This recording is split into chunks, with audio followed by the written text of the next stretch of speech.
भारतीय संविधान की अनुसूची बहुत पूछेगा जरूर। प्रथम अनुसूची में क्या बात बोला गया है? इसमें भारतीय संघ के घटक राज्य 29 राज्य, अभी 28 राज्य है, फिलहाल में 28 राज्य हो गया। संघ शासित 7 गो क्षेत्र, टोटल 8 गो है, क्षेत्रों का उल्लेख किया गया है। प्रथम अनुसूची में 8 गो संघ शासित क्षेत्र और 28 राज्य का उल्लेख किया गया प्रथम अनुसूची में। संविधान के 69वें संविधान संशोधन के द्वारा दिल्ली को राष्ट्रीय राजधानी घोषित होने का दर्जा मिला है 69वें संविधान संशोधन के तहत। द्वितीय अनुसूची में बोला गया है, इसमें भारतीय राज्य व्यवस्था के विभिन्न पदाधिकारियों, भारतीय राज्य व्यवस्था के विभिन्न पदाधिकारी से राष्ट्रपति हो गया, राज्यपाल हो गया, लोकसभा के अध्यक्ष, लोकसभा के अध्यक्ष और उपाध्यक्ष, लोकसभा के अध्यक्ष, उपाध्यक्ष, राज्यसभा के सभापति और उपसभापति, विधानसभा के अध्यक्ष, जैसे देश में लोकसभा का अध्यक्ष उपाध्यक्ष होता है, उसी तरह बिहार में विधानसभा के अध्यक्ष उपाध्यक्ष, विधान परिषद के सभापति जैसे केंद्र में होता है राज्यसभा का सभापति उपसभापति, उसी तरह बिहार में विधान परिषद का होता है सभापति और उपसभापति। उच्चतम न्यायालय और उच्च न्यायालय के न्यायाधीशों और भारत के नियंत्रक महालेखा परीक्षक की नियुक्ति के बारे में होने वाला वेतन, प्राप्त होने वाला वेतन, भत्ता, पेंशन आदि का उल्लेख किया गया द्वितीय अनुसूची में।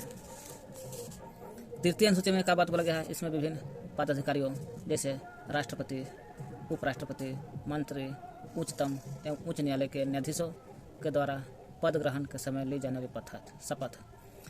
दूसरा मतलब बोल दिया है कि वेतन, भत्ते, पेंशन का उल्लेख है।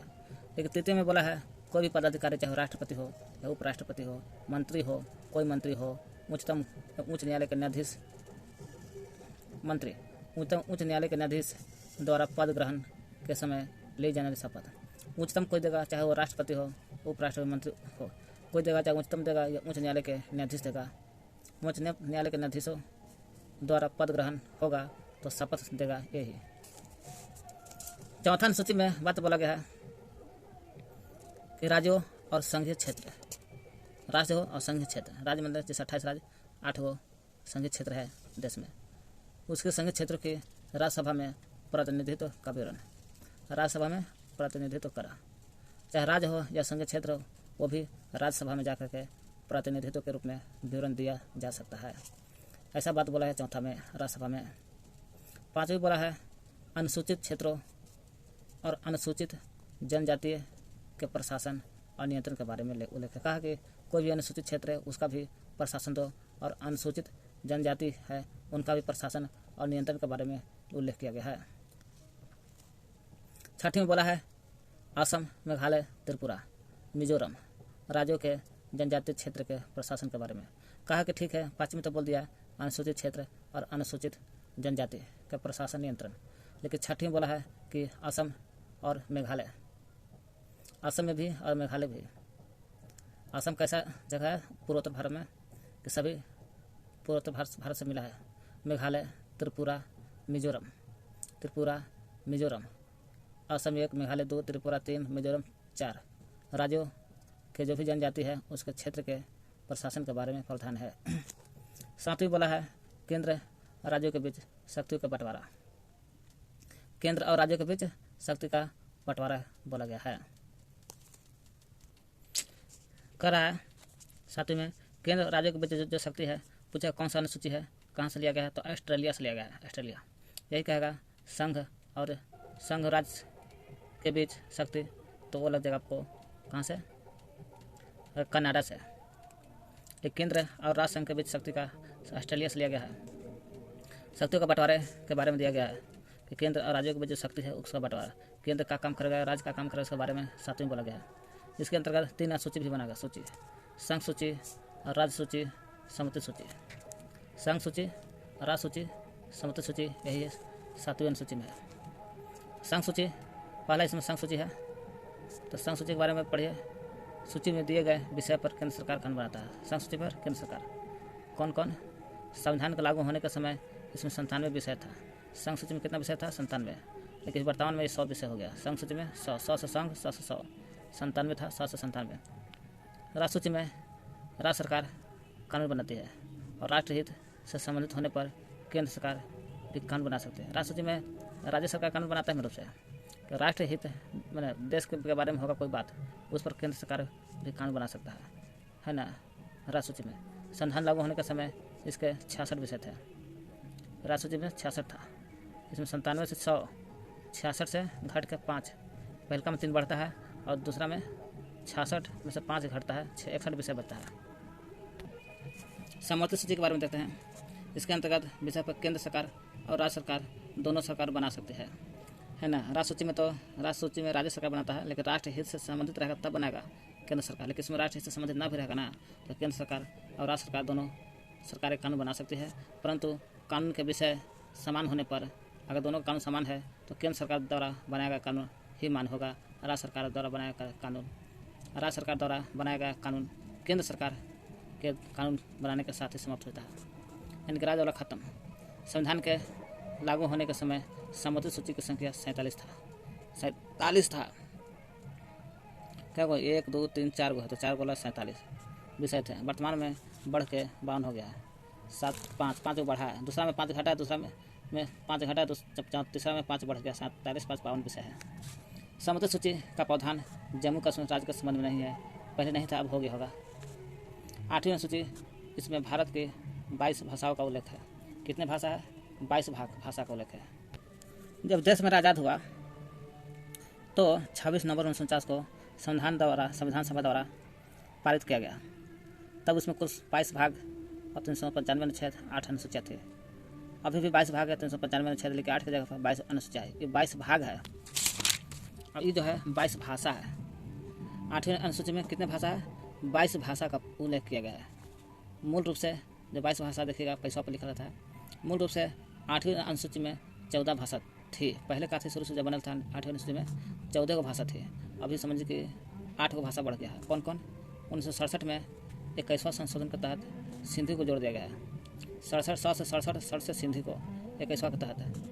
92 में 71वां संशोधन के तहत कोंकणी को भी, मणिपुर, नेपाली, 3 गो इधर है, 1 2 3 और 3 नेपाली को, और 2003 को 92वां संशोधन नेमको को जोड़ा। नेमको नेस नेपाली मणिपुरी कोंकणी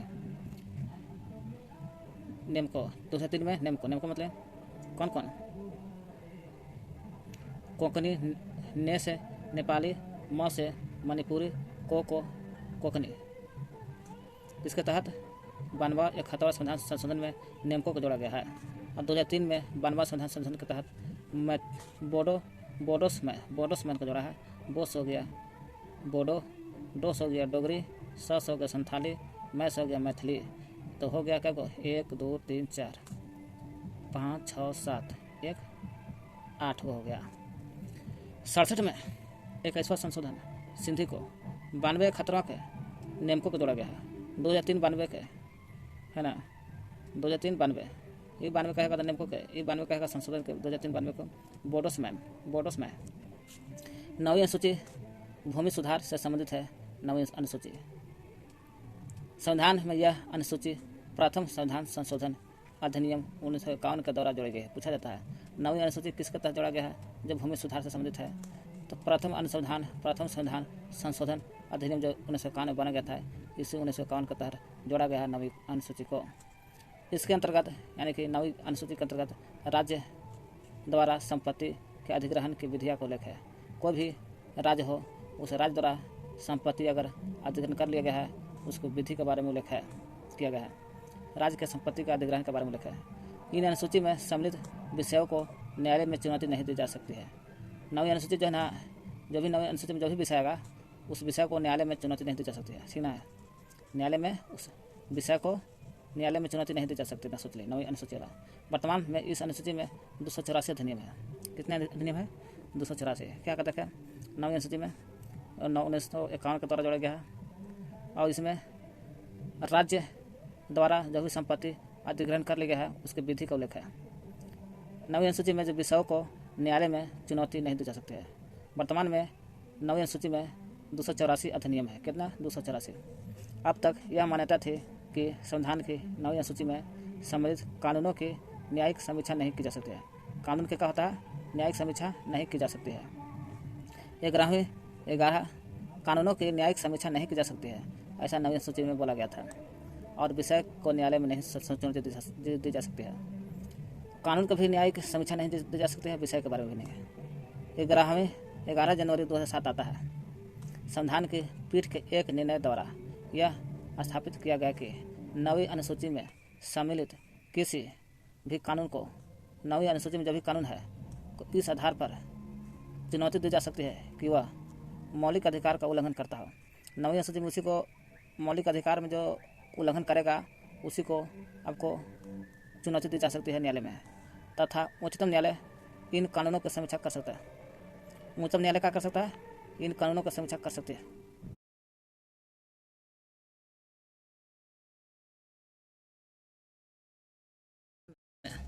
बावनवें संविधान संशोधन का तहत जोड़ा गया है।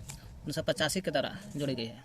नवा जोड़ा गया 1951 के संविधान के तहत, है ना, जो विषयों को न्यायालय में चुनौती नहीं दी जा सकती है। 10वीं अनुसूची में है 52वां संविधान संशोधन 1985 के तहत जोड़ा गया है। इसमें जो है दल बदल से संबंधित 10वां दल बदल से संबंधित प्रावधान का उल्लेख है। इसमें है कौन सा फैसला लोकसभा अध्यक्ष करता है। इसका जो फैसला है लोकसभा अध्यक्ष करता है 10वां के। 11वीं अनुसूची देखते हैं। यह अनुसूची संविधान में 73वां संविधान संशोधन के तहत जोड़ा गया 93 के 73वां 93 1993। 11वां को पूछेगा तो 11 के 93 1999 के द्वारा जोड़ा गया। 11/9/99 93 को जोड़ा गया है। इसमें पंचायती स्थितियों के कार्य करने के लिए 29 विषय प्रदान किया है, पूछा था। 11वां अनुसूची कब जोड़ा गया है? 73वें संविधान संशोधन 1993 के तहत पंचायती को भी काम करना होगा। तो पंचायती की स्थितियों को कार्य करने के लिए कितने विषय जोड़ा गया है? 29 विषय जोड़ा गया है 11वां में। 12वां आता है, ये 73 के बाद 74 आता है और 93 से रहता है। तो 74वां संविधान संशोधन 1993 के तहत जोड़ा गया है। शहरी क्षेत्रों की स्थानीय स्वशासन संस्थाओं को कार्य करने 18 विषय प्रदान किए गए, पूछा था। 74वें संविधान संशोधन 12वां में जोड़ा गया है। शहरी क्षेत्र के जो भी होगा स्थानीय स्वशासन संस्थाओं को कार्य करने के लिए, पंचायती कार्य करने के लिए 11वां, और शहरी क्षेत्रों के स्थानीय स्वशासन संस्थाओं को कार्य करने के लिए 18 विषय प्रदान किए। कितने विषय? 18 को, और पंचायती वाला 29 विषय। देशी रियासतों का प्रभाव भारत में विलय। रियासतों को भारत में सम्मिलित करने के लिए सरदार वल्लभ भाई पटेल के नेतृत्व में रियासतों मंत्रालय बनाया गया था। पूछा था कोई भी देशी रियासत को भारत में सम्मिलित करना हो तो सरदार वल्लभ भाई पटेल ने एक नेतृत्व बनाया, जो भारतीय पटेल के नेतृत्व में रियासत मंत्रालय बनाया गया था। पूछा है रियासत मंत्रालय किसके अनुसार बनाया गया था? तो सरदार वल्लभ भाई पटेल के नेतृत्व में बनाया गया था। जूनागढ़ रियासत को जनमत संग्रह के आधार पर दिया गया था। पूछा था जूनागढ़ जो है रियासत को किस आधार पर लिया गया था? तो जनमत संग्रह के आधार पर। हैदराबाद शुरू से देखा जाए तो किसी तरह कानून ने वोट किया था, है ना, कोई उसका प्रतिनिधित्व संविधान में भाग नहीं लिया था। लेकिन हैदराबाद का रियासत को जब कानून ने वोट दिया तो पुलिस कार्रवाई के माध्यम से जबरदस्ती उसको भारत में मिलाया गया। जम्मू कश्मीर रियासत को विलय पत्र पर हस्ताक्षर करवा देगा और भारत में मिला देगा। जूनागढ़ को जन्म जैसा जनमत संग्रह, हैदराबाद को पुलिस की कार्रवाई, जम्मू कश्मीर को विलय पत्र पर हस्ताक्षर। संघ और उसका राज्य क्षेत्र के बारे में, संघ और राज्य उसका क्षेत्र है। भारत राज्यों का संघ है, सही बात है। जैसे 28 राज्य, 28 दिखेगा, 8 केंद्र शासित प्रदेश है। अनुच्छेद 1 में बोला गया है ना, अनुच्छेद की प्रथम अनुसूची है, संविधान की अनुसूची है, जो 28 राज्य और 8 केंद्र शासित प्रदेश को बारे में उल्लेख है। यह है अनुच्छेद 1। कैसे अनुच्छेद भी देख लेते हैं, हम लोग अनुच्छेद देख ले 1। भारत राज्यों का संघ है, इसमें 28 को राज्य, 8 को केंद्र शासित प्रदेश है। अनुच्छेद 1 में भारत, अनुच्छेद में क्या बोला गया है? भारत होगा या इंडिया राज्यों का संघ है। भारत अर्थात इंडिया जो है राज्यों का संघ होगा, अनुच्छेद 1 में है ना। 2 में बोला गया, दूसरा इसमें अनुच्छेद 1 में और बात बोला गया है, राज्य और उनके राज्य क्षेत्र वे होंगे जो पहली अनुसूची में विनिर्दिष्ट है। राज्य और उनके राज्य का राज्य क्षेत्र और उनके राज्य क्षेत्र वही होगा राज्य क्षेत्र जो पहली अनुसूची में, पहली अनुसूची में यही ना जी, भारतीय संघ की घटना 28 राज्य 29 8 को केंद्र शासित प्रदेश अनुसूची में, जो इसमें आएगा 28 राज्य में पहले अनुसूची में जो आएगा वही इसमें अनुच्छेद 1 में भी आएगा। राज्य और उनके राज्य क्षेत्र वह होंगे जो पहली अनुसूची में विनिर्दिष्ट दिया गया है। भारत के राज्य क्षेत्र में अर्जित किए गए, और बात बोला गया, भारत के राज्य क्षेत्र में अर्जित किए गए अन्य राज्य क्षेत्र समाविष्ट होंगे। भारत के राज्य क्षेत्र में कोई भी अर्जित किए गए अन्य राज्य क्षेत्र, भारत के राज्य क्षेत्र में दूसरा राज्य क्षेत्र आ जाता है, तो दूसरा राज्य क्षेत्र आ जाएगा, उसको समाविष्ट कर दिया जाएगा पहले अनुच्छेद में, तो है ना। अनुच्छेद 2 में बोलता है, भारत के संसद को विधि द्वारा ऐसे निबंधों और शर्तों पर जो ठीक समझे संघ में नए राज्यों का प्रवेश या उनकी स्थापना की शक्ति का प्रदान। दूसरा बोलता है अनुच्छेद, भारत की संसद को, भारत का जो संसद है उस संसद को क्या चाहिए, विधि बना सकता है, विधि बनाएगा। अब विधि बना करके वही विधि द्वारा ऐसे निबंधों और शर्तों पर विधि बनाएगा जो ठीक समझे, और संघ में नए राज्यों का प्रवेश, है ना। संघ का मतलब कि संघ में नए राज्यों का प्रवेश उसको खुला है, नए राज्य आ सकता है या उनकी स्थापना कर सकते हैं। नए राज्यों का प्रवेश करो या तो फिर स्थापना की शक्ति, स्थापना भी कर सकते हैं नए राज्य के। अनुच्छेद 2 में वन विकास ही, भारत के राज्य क्षेत्र में अर्जित किए गए अन्य राज्य क्षेत्र में अर्जित कर लिए गए अन्य राज्य को, अन्य राज्य का क्षेत्र है, अन्य राज्य नहीं, ये अन्य राज्य का क्षेत्र है ना। कुछ भाग दूसरा राज्य के क्षेत्र को जब ऐसे हथियार लिया कोई भारत का क्षेत्र, उसको बारे में अनुच्छेद 1 में है। इसमें है 2 में संसद को विधि बनाने के कार्य जो ठीक समझे सके और संघ में नए राज्यों का प्रवेश या स्थापना कर सकते हैं, अनुच्छेद 2 में ही बोलेगा। 3 में है नए राज्यों का निर्माण, इस शक्ति है, इसमें नए राज्यों का प्रवेश कर सकता है, स्थापना कर सकते भी कर सकता 2, लेकिन नए राज्यों का निर्माण करने का और वर्तमान राज्यों के क्षेत्रों, सीमाओं, नामों में परिवर्तन संसद विधि से, कैसा विधि से, संसद विधि से दूसरा था, तीसरा है, द्वारा कर सकता है। क्या कहते हैं, नए राज्यों का निर्माण भी कर सकता है अनुच्छेद 3, वर्तमान राज्य में जो क्षेत्र है उसका सीमा में परिवर्तन भी कर सकता है, और नाम में भी परिवर्तन, बिहार है तो कुछ दूसरा नाम भी दे सकता है, अनुच्छेद 3 है। और 1 है, 2 है, नए राज्यों का प्रवेश कर सकता है, निर्माण नहीं कर सकता है, प्रवेश कर सकता है, और उसका स्थापना कर शक्ति है, ये निर्माण कर सकता है, स्थापना नहीं कर सकता। 3 वर्तमान राज्यों के क्षेत्र में सीमाओं में परिवर्तन, नाम में परिवर्तन कर सकता है, वो भी संसद विधि से।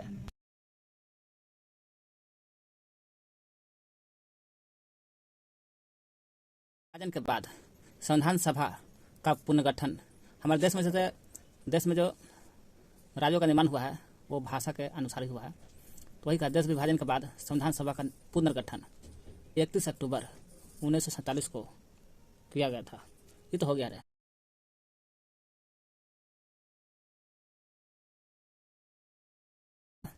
भाषा के आधार पर राज्यों का पुनर्गठन हुआ है, राज्यों का जो पुनर्गठन हुआ भाषा के आधार पर हुआ है, ऐसा उचित है या नहीं, इसकी जांच के लिए संविधान सभा के अध्यक्ष कौन थे, अध्यक्ष डॉक्टर राजेंद्र प्रसाद। यही डॉक्टर राजेंद्र प्रसाद ने इलाहाबाद उच्च न्यायालय के अवकाश प्राप्त न्यायाधीश एस के धर की अध्यक्षता में एक 4 सदस्यीय आयोग की नियुक्ति की। कहता है भाषा के आधार पर राज्यों का पुनर्गठन उचित है या नहीं है, इसकी जांच के लिए संविधान सभा के अध्यक्ष कौन थे उस समय, डॉक्टर राजेंद्र प्रसाद। संविधान सभा का अध्यक्ष उस समय डॉक्टर राजेंद्र प्रसाद है। इन्होंने इलाहाबाद के जो उच्च न्यायालय था, उच्च न्यायालय के एक न्यायाधीश का नाम था उस समय, क्या नाम था उनको, एस के धर ने धर लिया, डॉक्टर राजेंद्र प्रसाद इन्हीं को धरते हैं, पकड़ते हैं, और इन्हीं के धर के अध्यक्षता में एक 4 सदस्यीय आयोग की नियुक्ति करते हैं। पूछा था कितने सदस्य की आयोग की नियुक्ति होता है, 4 सदस्य के। कौन किए थे, डॉक्टर राजेंद्र प्रसाद। किसके अध्यक्षता में, इस उच्चतम न्यायालय के एस के धर की अध्यक्षता में किए थे, नियुक्ति किए। कितने सदस्यों की, तो 4 सदस्यों की नियुक्ति की। इस आयोग ने राज्य पुनर्गठन जो आयोग बना, जो 4 सदस्यीय आयोग का नियुक्ति किया, यही आयोग ने भाषा के आधार पर राज्यों के पुनर्गठन का विरोध किया। यही एक 4 सदस्यीय आयोग ने कहा कि भाषा के आधार पर राज्यों का पुनर्गठन नहीं होगा, इसका विरोध कर दिया।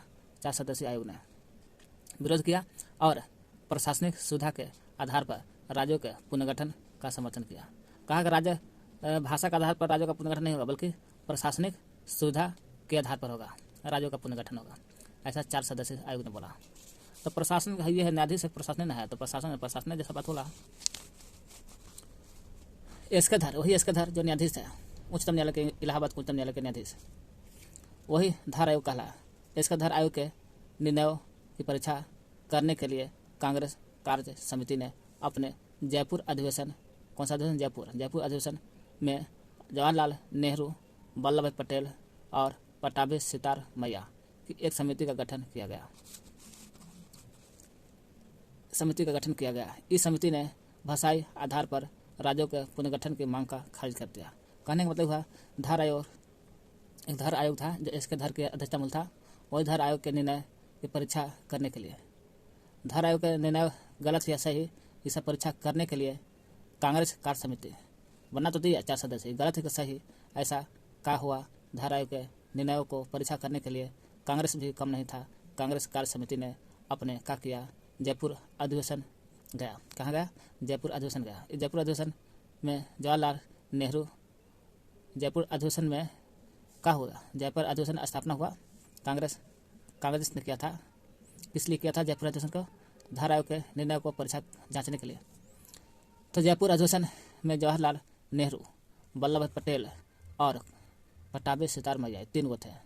जवाहरलाल नेहरू, वल्लभ भाई पटेल, पट्टाभी सितार मैया की एक समिति का गठन किया गया। कहाँ? जयपुर अधिवेशन में। इस समिति ने भाषाई आधार पर जो नियम बनाया गया था, बोल रहा था राज्यों का पुनर्गठन की मांग खत्म कर दिया, खारिज कर दिया। नेहरू जेवीपी, जे से जवाहरलाल, भी से वल्लभ पटेल, पी से जवाहरलाल वल्लभ भाई पटेल और समिति नेहरू पटेल सितार मैया, जेवीपी समिति इसको बोलते हैं। समिति की रिपोर्ट के बाद, है ना, वही नेहरू वल्लभ पटेल सितार मैया जवाहरलाल नेहरू को बनाया गया जेवीपी समिति की रिपोर्ट के बाद, जब रिपोर्ट आता है ना, रिपोर्ट के बाद मद्रास राज्य के तेलुगु भाषियों ने पोटी श्री रामल्लू के नेतृत्व में आंदोलन प्रारंभ हुआ। पूछता है नेहरू पटेल सीतारामैया जेवीपी समिति की रिपोर्ट के बाद क्या हुआ? तो मद्रास राज्यों के तेलुगु भाषियों ने क्या किया, है ना। रिपोर्ट के बाद आया तो देखा कि मद्रास जेवीपी के रिपोर्ट आ गया, तो मद्रास वाले ने राज्यों के तेलुगु भाषियों ने पोटी श्री रामल्लू के नेतृत्व में आंदोलन कर दिया। हमें चाहिए भाषा के आधार पर राज्य। 58 कहेंगे 56 दिन देता है। 56 दिन के आमरण अनशन के बाद 15 दिसंबर 1952 को वही रामल्लू जो पोटी श्री के नेतृत्व में आंध्र प्रदेश है मद्रास 1952 को रामल्लू को मद्रास में जो आमरण अनशन किया था उनकी मृत्यु हो जाता है। कितने दिन में? 15 दिन 1952, 15 दिसंबर 1952 को। कितना दिन किए थे आमरण अनशन? 56 दिन। 15 दिसंबर 1952 को रामल्लू की मृत्यु हो जाती है। रामल्लू की मृत्यु के बाद प्रधानमंत्री नेहरू ने तेलुगु भाषियों के लिए पृथक मैंने कहा कि ठीक है, तेलुगु भाषा के लिए अलग से आंध्र प्रदेश के गठन की घोषणा कर दी। आंदोलन किया था मद्रास राज्यों के तेलुगु भाषियों ने, और यहाँ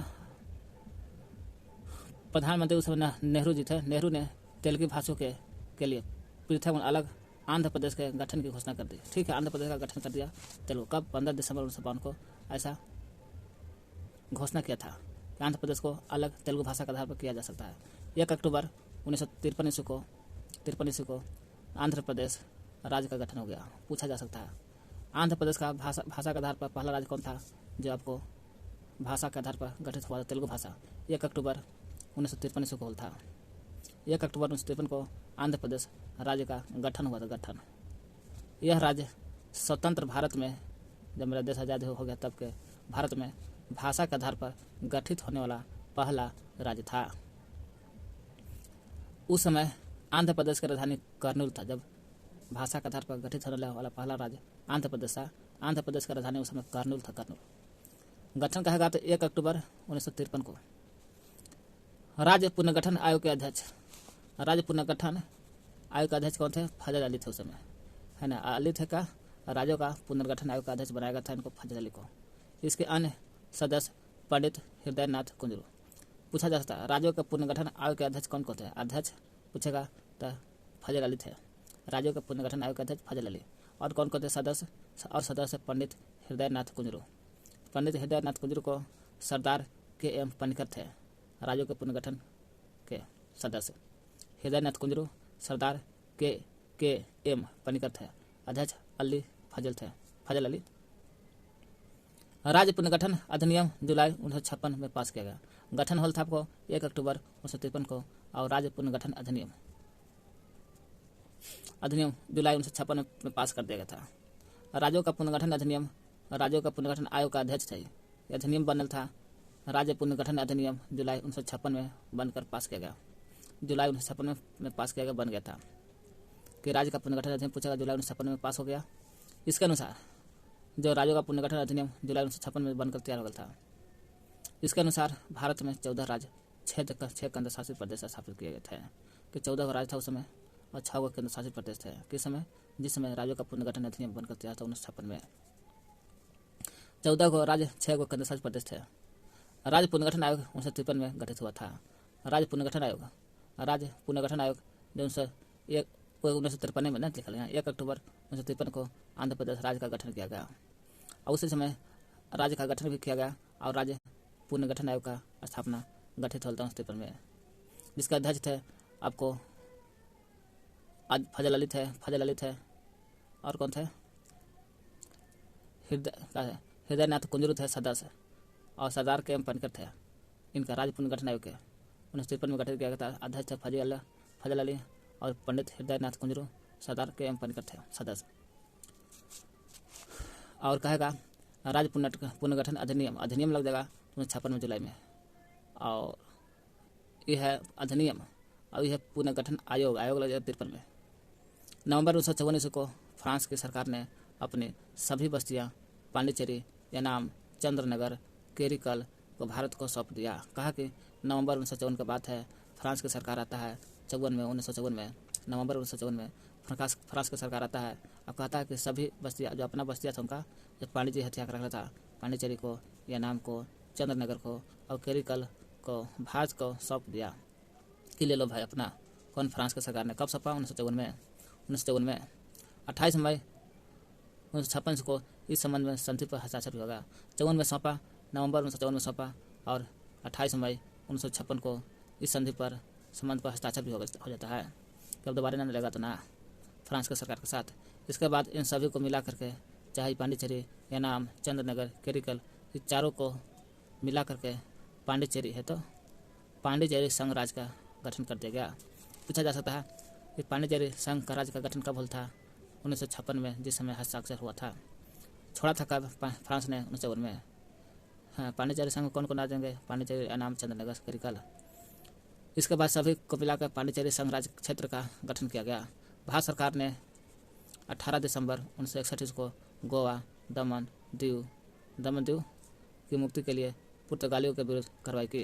कह रहा है भारत सरकार ने कहा कि 18 दिसंबर 1961 के बाद है, गोवा को, दमन दीव की मुक्ति करने के लिए क्या किया? पुर्तगालियों के विरुद्ध कार्रवाई की कि पुर्तगाली लोग हथिया कर रखे थे गोवा, दमन दीव को, तो सरकार ने 18 दिसंबर 1961 को गोवा, दमन दीव को मुक्ति के लिए पुर्तगालियों से विरुद्ध की कार्रवाई की और उन्हें पूर्ण अधिकार कर लिया। पूर्ण अधिकार भी कर लेता है पुर्तगालियों से 1961 में गोवा, दमन दीव को।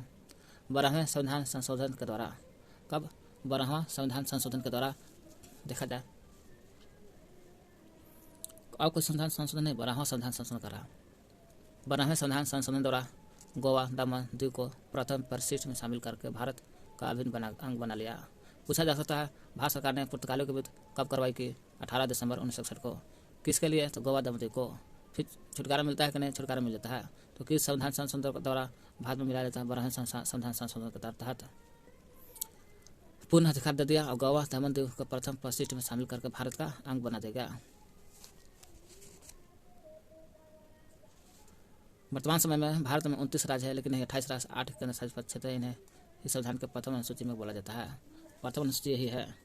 देखिए प्रथम अनुसूची में बोलते क्या है? भारतीय संघ के घटक राज्य 29 राज्य, 28 राज्य, 8 केंद्र शासित क्षेत्र होना चाहिए। 69वें संविधान संशोधन के तहत दिल्ली को राष्ट्रीय राजधानी घोषित। क्षेत्रीय परिषद क्या है? भारत में 5 क्षेत्रीय परिषद है। कितने हैं? 5 क्षेत्रीय परिषद। कौन कौन है? इनका गठन यानी कि क्षेत्रीय परिषद का गठन राष्ट्रपति के द्वारा किया जाता है। पूछा जाता है क्षेत्रीय परिषद भारत में क्या होता है? 5। कौन गठन करता है? राष्ट्रपति करते हैं। और केंद्रीय गृह मंत्री राष्ट्रपति द्वारा मनोनीत केंद्रीय मंत्री क्षेत्रीय परिषद का अध्यक्ष है। कह रहा है गठन करता है राष्ट्रपति के द्वारा किया जा सकता है क्षेत्रीय परिषद का गठन। और क्या बोल रहा है? इनका गठन राष्ट्रपति के द्वारा किया जाता है और केंद्रीय गृह मंत्री या राष्ट्रपति, गृह मंत्री हो या राष्ट्रपति हो के द्वारा मनोनीत किया जाता है। गृह मंत्री मनोनीत करे या राष्ट्रपति द्वारा चुना जाए, वही चुन करके जो चुनेंगे वही मनोनीत होंगे। वही मनोनीत केंद्रीय मंत्री हो सकता है। केंद्रीय मंत्री खेद हो सकता है, होता ही है। केंद्रीय मंत्री क्षेत्रीय परिषद का अध्यक्ष होता है। पूछा जाता है क्षेत्रीय परिषद का अध्यक्ष कौन होता है?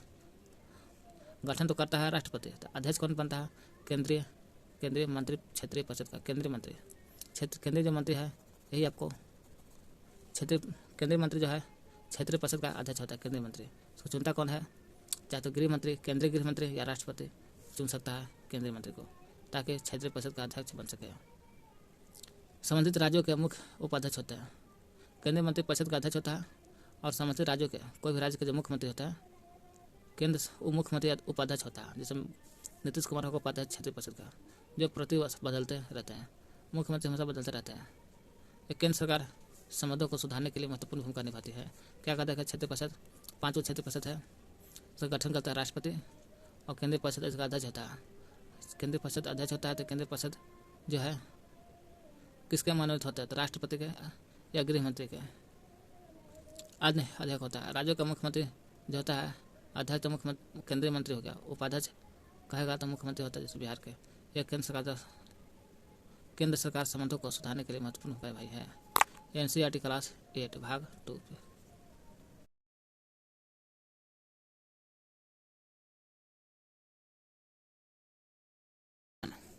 1 अक्टूबर 1953 को नए राज्यों का गठन आंध्र प्रदेश का। महाराष्ट्र गुजरात के 1 मई 1960 को। महाराष्ट्र गुजरात। नागालैंड 1 दिसंबर 63 को। आंध्र प्रदेश के 53, नागालैंड के 10 दिन बाद 1 साल बाद 63 में। हरियाणा 1966 में। हरियाना हो गया 1 नवंबर 1966। हिमाचल प्रदेश 25 जनवरी 1971। मेघालय मणिपुर दोनों हो गया 1972 में। त्रिपुरा हो गया 1972 में। मेघालय के 21 जनवरी 1972। त्रिपुरा हो गया 21 जनवरी 1972। त्रिपुरा मेघालय मणिपुर त्रिपुरा सब 72 में। सिक्किम के देखा जाए 26 अप्रैल 1975 को सिक्किम। मिजोरम हो गया 1987।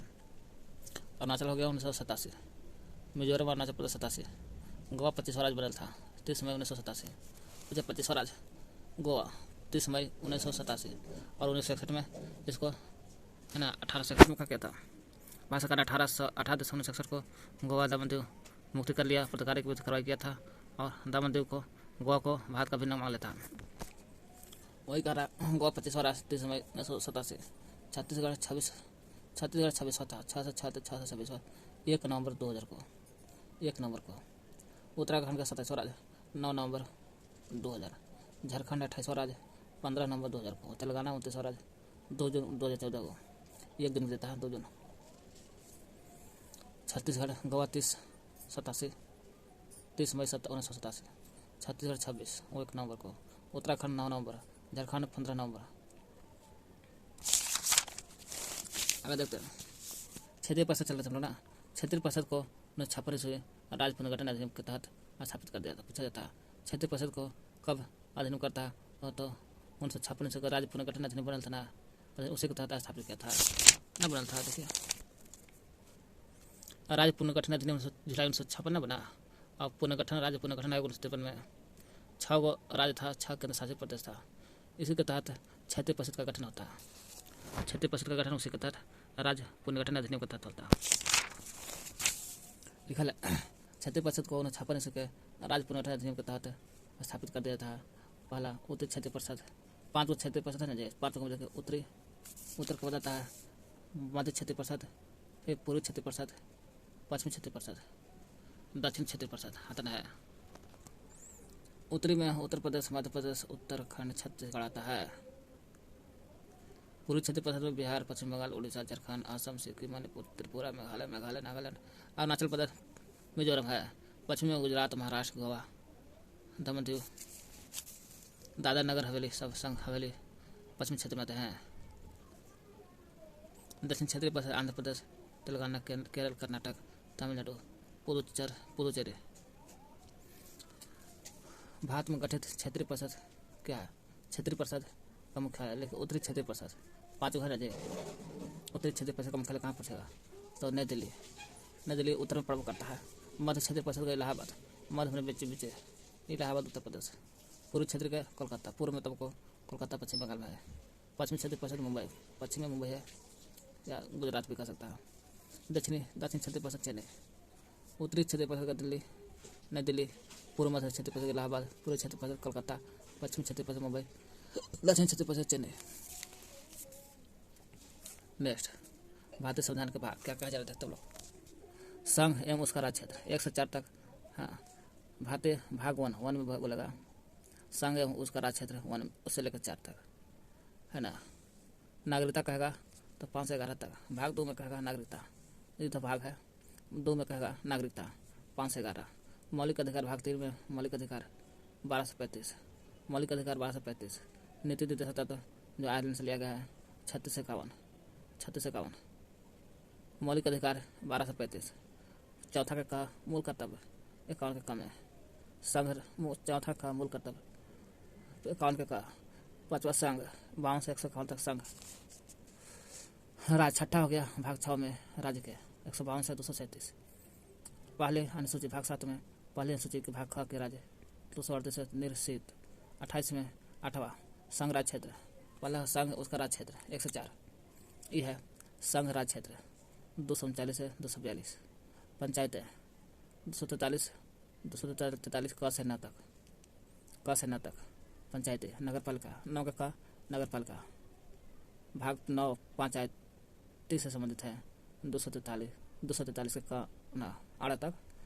9 का हो गया नगर पालिका 9 से नगर पालिका। खाली 9 कहेगा तो पंचायत। 9 का कहेगा नगर पालिका।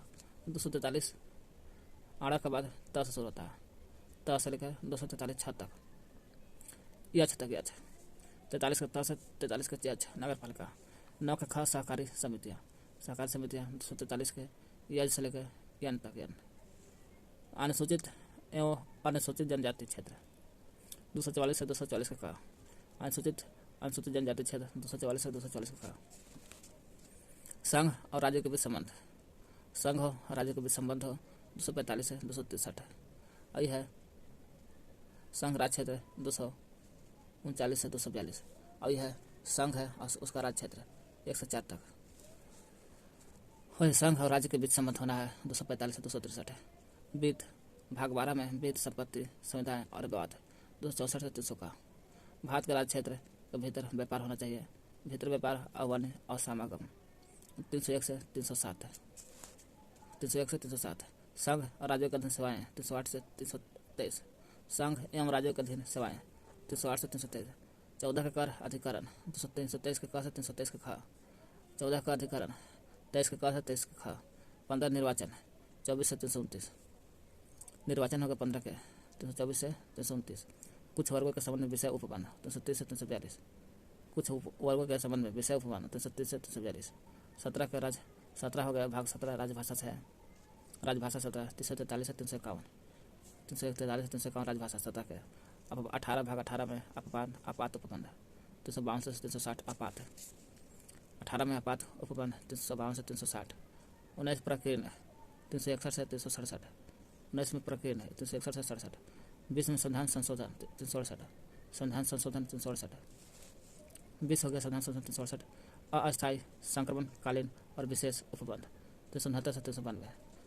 21 बोलता है भाग अस्थायी संक्रमण कालीन और विशेष उपबंध 369 से 92। 22 हो गया संक्षिप्त नाम प्रारंभ हिंदी में प्राधिकृत पाठ निरसन। संक्षिप्त नाम प्रारंभ 22 हिंदी में प्राधिकृत पाठ निरसन 393 से 395। 393 से 395। अब चलते हैं भारतीय नागरिकता के बारे में देखते हैं। भाग 2 अनुच्छेद 5 से 11 है ना। भारतीय नागरिकता देख लीजिए। नागरिकता भाग 2 में है 5 से 11 है ना। और संघ उसका राज्य क्षेत्र 104। भारतीय भाग 2 में नागरिकता 5 से 11। भारत में एकल नागरिकता का प्रावधान है। वही भारतीय नागरिकता भाग 2 में अनुच्छेद 5 से 11 है। एकल नागरिकता है, सही बात है। एकल नागरिकता कहाँ से लिया गया? एकल नागरिकता ब्रिटेन से लिया गया है। संसदीय सदात्मक शासन प्रणाली, एकल नागरिकता, अब विधि निर्माण प्रक्रिया, ये सब ब्रिटेन से लिया गया है। एकल नागरिकता वही कह रहा। एकल नागरिकता कहाँ से लिया गया है? ब्रिटेन से लिया गया है। भारत में एकल नागरिकता है जो ब्रिटेन से लिया गया है। भारतीय नागरिकता अधिनियम 1955 ईस्वी के है ना। 55 निम्न अनुसरण करता है। इससे किसी एक आधार पर नागरिकता प्राप्त होगा। 1955 पूछा था भारतीय नागरिकता अधिनियम 1955 में पास हुआ तो नागरिकता अधिनियम कैसे मिलेगा? तो पहला किसी एक पर एक आधार पर नागरिकता प्राप्त की जा सकती है 1955 के अनुसार। जन्म से, पहला जन्म से, अगर व्यक्ति जिसका जन्म संविधान लागू होने अर्थात 26 जनवरी 1950 को संविधान लागू होता ना, संविधान लागू होने से 26 जनवरी 1950 को या उसके बाद भारत में हुआ हो, और 26 जनवरी 1950 या संविधान लागू होने के दिन या उसके बाद पहले नहीं है, पश्चात भारत में हुआ हो, वह जन्म से भारत का नागरिक माना जाएगा। अगर भारत में जन्म हुआ तो अपवाद राजनयिकों के बच्चे और विदेशियों के बच्चे छोड़ करके, राजनयिकों के बच्चा नहीं हो सकता है, विदेशियों के बच्चे अगर देश आज़ाद होने के बाद उनका बच्चा लेगा तो उनका भारत का नागरिक नहीं मिलता है।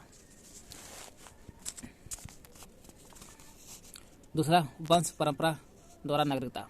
वंश, अगर भारत के बाहर अन्य देश में 26 जनवरी 1950 के बाद अगर भारत के बाहर है जन्म लेने वाला व्यक्ति भारत का नागरिक माना जाएगा। भारत के बाहर अन्य देश में 26 जनवरी 1950 के बाद की बात है, अगर बाहर जन्म लेने वाला व्यक्ति भारत का नागरिक माना जाएगा यदि उसके जन्म के समय उसके माता पिता में से कोई भारत का नागरिक होना चाहिए। 26 जनवरी 1950 के बाहर आदमी कोई जन्म लेता है तो भारत का नागरिक माना जाएगा, बस उसमें माता पिता में कोई भारत का नागरिक होना चाहिए, वह वंश परंपरागत। जैसे भारत के आदमी है और देश आज़ाद हो गया तो वह इंग्लैंड चल गया और बच्चा जन्म ले तो भारत का नागरिक माना जाएगा। अब उनसे कोई माता पिता है इंडिया का है, माता की नागरिकता के आधार पर विदेश में जन्म लेने वाले को नागरिकता प्रदान करने का प्रावधान नागरिकता संशोधन अधिनियम 1992 द्वारा किया गया। पूछा जाता माता की नागरिकता के आधार पर विदेश में जन्म लेने वाले को नागरिकता प्रदान करने का प्रावधान नागरिकता संशोधन अधिनियम 1992 में किया गया है कि 1992 में लिया माता का नागरिकता के आधार पर विदेश में बच्चा का जन्म लेता है तो हो सकता है भारत की नागरिकता। वही कहा भारत नागरिकता संशोधन अधिनियम महिला वाला 1992 में देशीयकरण द्वारा नागरिकता। माता की नागरिकता के आधार पर विदेश में जन्म लेने वाले को नागरिकता प्रदान करने का प्रावधान किया गया है ना, नागरिकता संशोधन अधिनियम 1992 के तहत। देशीकरण द्वारा नागरिकता, भारत सरकार से देशीकरण का प्रमाण पत्र प्राप्त कर भारत की नागरिकता प्राप्त की जा सकती है। वही 12 वर्ष का होना चाहिए, 12 वर्ष का प्रमाण पत्र होना चाहिए। देशीकरण द्वारा तो नागरिकता मिल सकता है, कैसे मिलेगा? भारत सरकार से अनुरोध करना होगा कि देशीकरण का प्रमाण पत्र दे दे, देशीकरण का प्रमाण पत्र दे दे और नागरिकता प्राप्त मिल जाएगा। 12 वर्ष का होना चाहिए, 12 वर्ष का प्रमाण पत्र। पंजीकरण द्वारा नागरिकता, ये तो प्रमाण पत्र का देशीकरण का प्रमाण पत्र हो गया। ये पंजीकरण द्वारा नागरिकता, पंजीकरण निम्नलिखित वर्गों में आने वाले लोग पंजीकरण द्वारा नागरिकता प्राप्त कर सकता है। जैसे वह व्यक्ति जो पंजीकरण प्रार्थना पत्र देने की तिथि से, जब पंजीकरण दिया था उसको देने की तिथि से 6 माह, अगर भारत सरकार को पंजीकरण प्रार्थना पत्र दे रहा है, जो दिन दे रहा है वो तिथि से 6 माह पूर्व और पहले भारत में रह रहा हो। अगर आज 1 तारीख है, 1 वाला महीना है, और पहले 6 महीना हो जाना चाहिए। तिथि से 6 माह पूर्व से भारत में रह रहा हो, 5 वर्ष, कम से कम 5 वर्ष होना चाहिए। यह भारत पंजीकरण द्वारा 5 वर्ष, ऐसे 6 माह दिया है। पहला में बोला है निम्नलिखित शर्त है, क्या कहा? पंजीकरण प्रार्थना पत्र देने के तिथि से 6 माह पूर्व से भारत में रह रहा हो, है ना, पहला नियम। कम से कम 5 वर्ष होना चाहिए। वह भारतीय जो अविभाज्य भारत मतलब मेरा भारत दूसरा राज्य से नहीं संबंधित है, मैंने भारतीय देश से अविभाज्य भारत से बाहर किसी देश में निवास कर रहा हूँ। इसका मतलब भारतीय जो अविभाज्य भारत, उन्हें भारत विभाज्य नहीं है। और भारत से अविभाज्य मतलब का दूसरा देश, पाकिस्तान, इंग्लैंड, ही ना, भारत से बाहर किसी देश में निवास कर रहा हो। वे स्त्रियाँ जो भारतीयों से विवाह कर चुकी है या भविष्य में विवाह करेगी।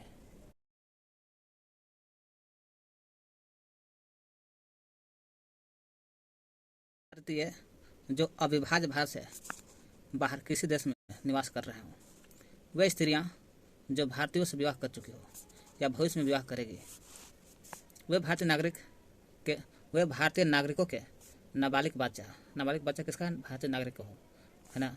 राष्ट्रमंडलीय देशों के